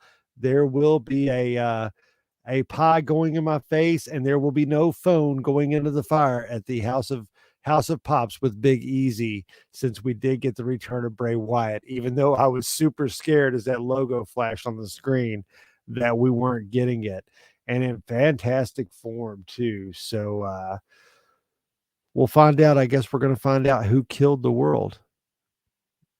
I'm assuming if I was Alexa Bliss, I might be looking for somewhere not to go to Raw tomorrow night or SmackDown on Friday or anywhere, because she's the one who killed the world. If he had the whole world in his hands and those were his puppets and that was the world, she's the one that brought it to a screeching halt. So like, subscribe, leave comments. Until next time, ladies and gentlemen, peace out.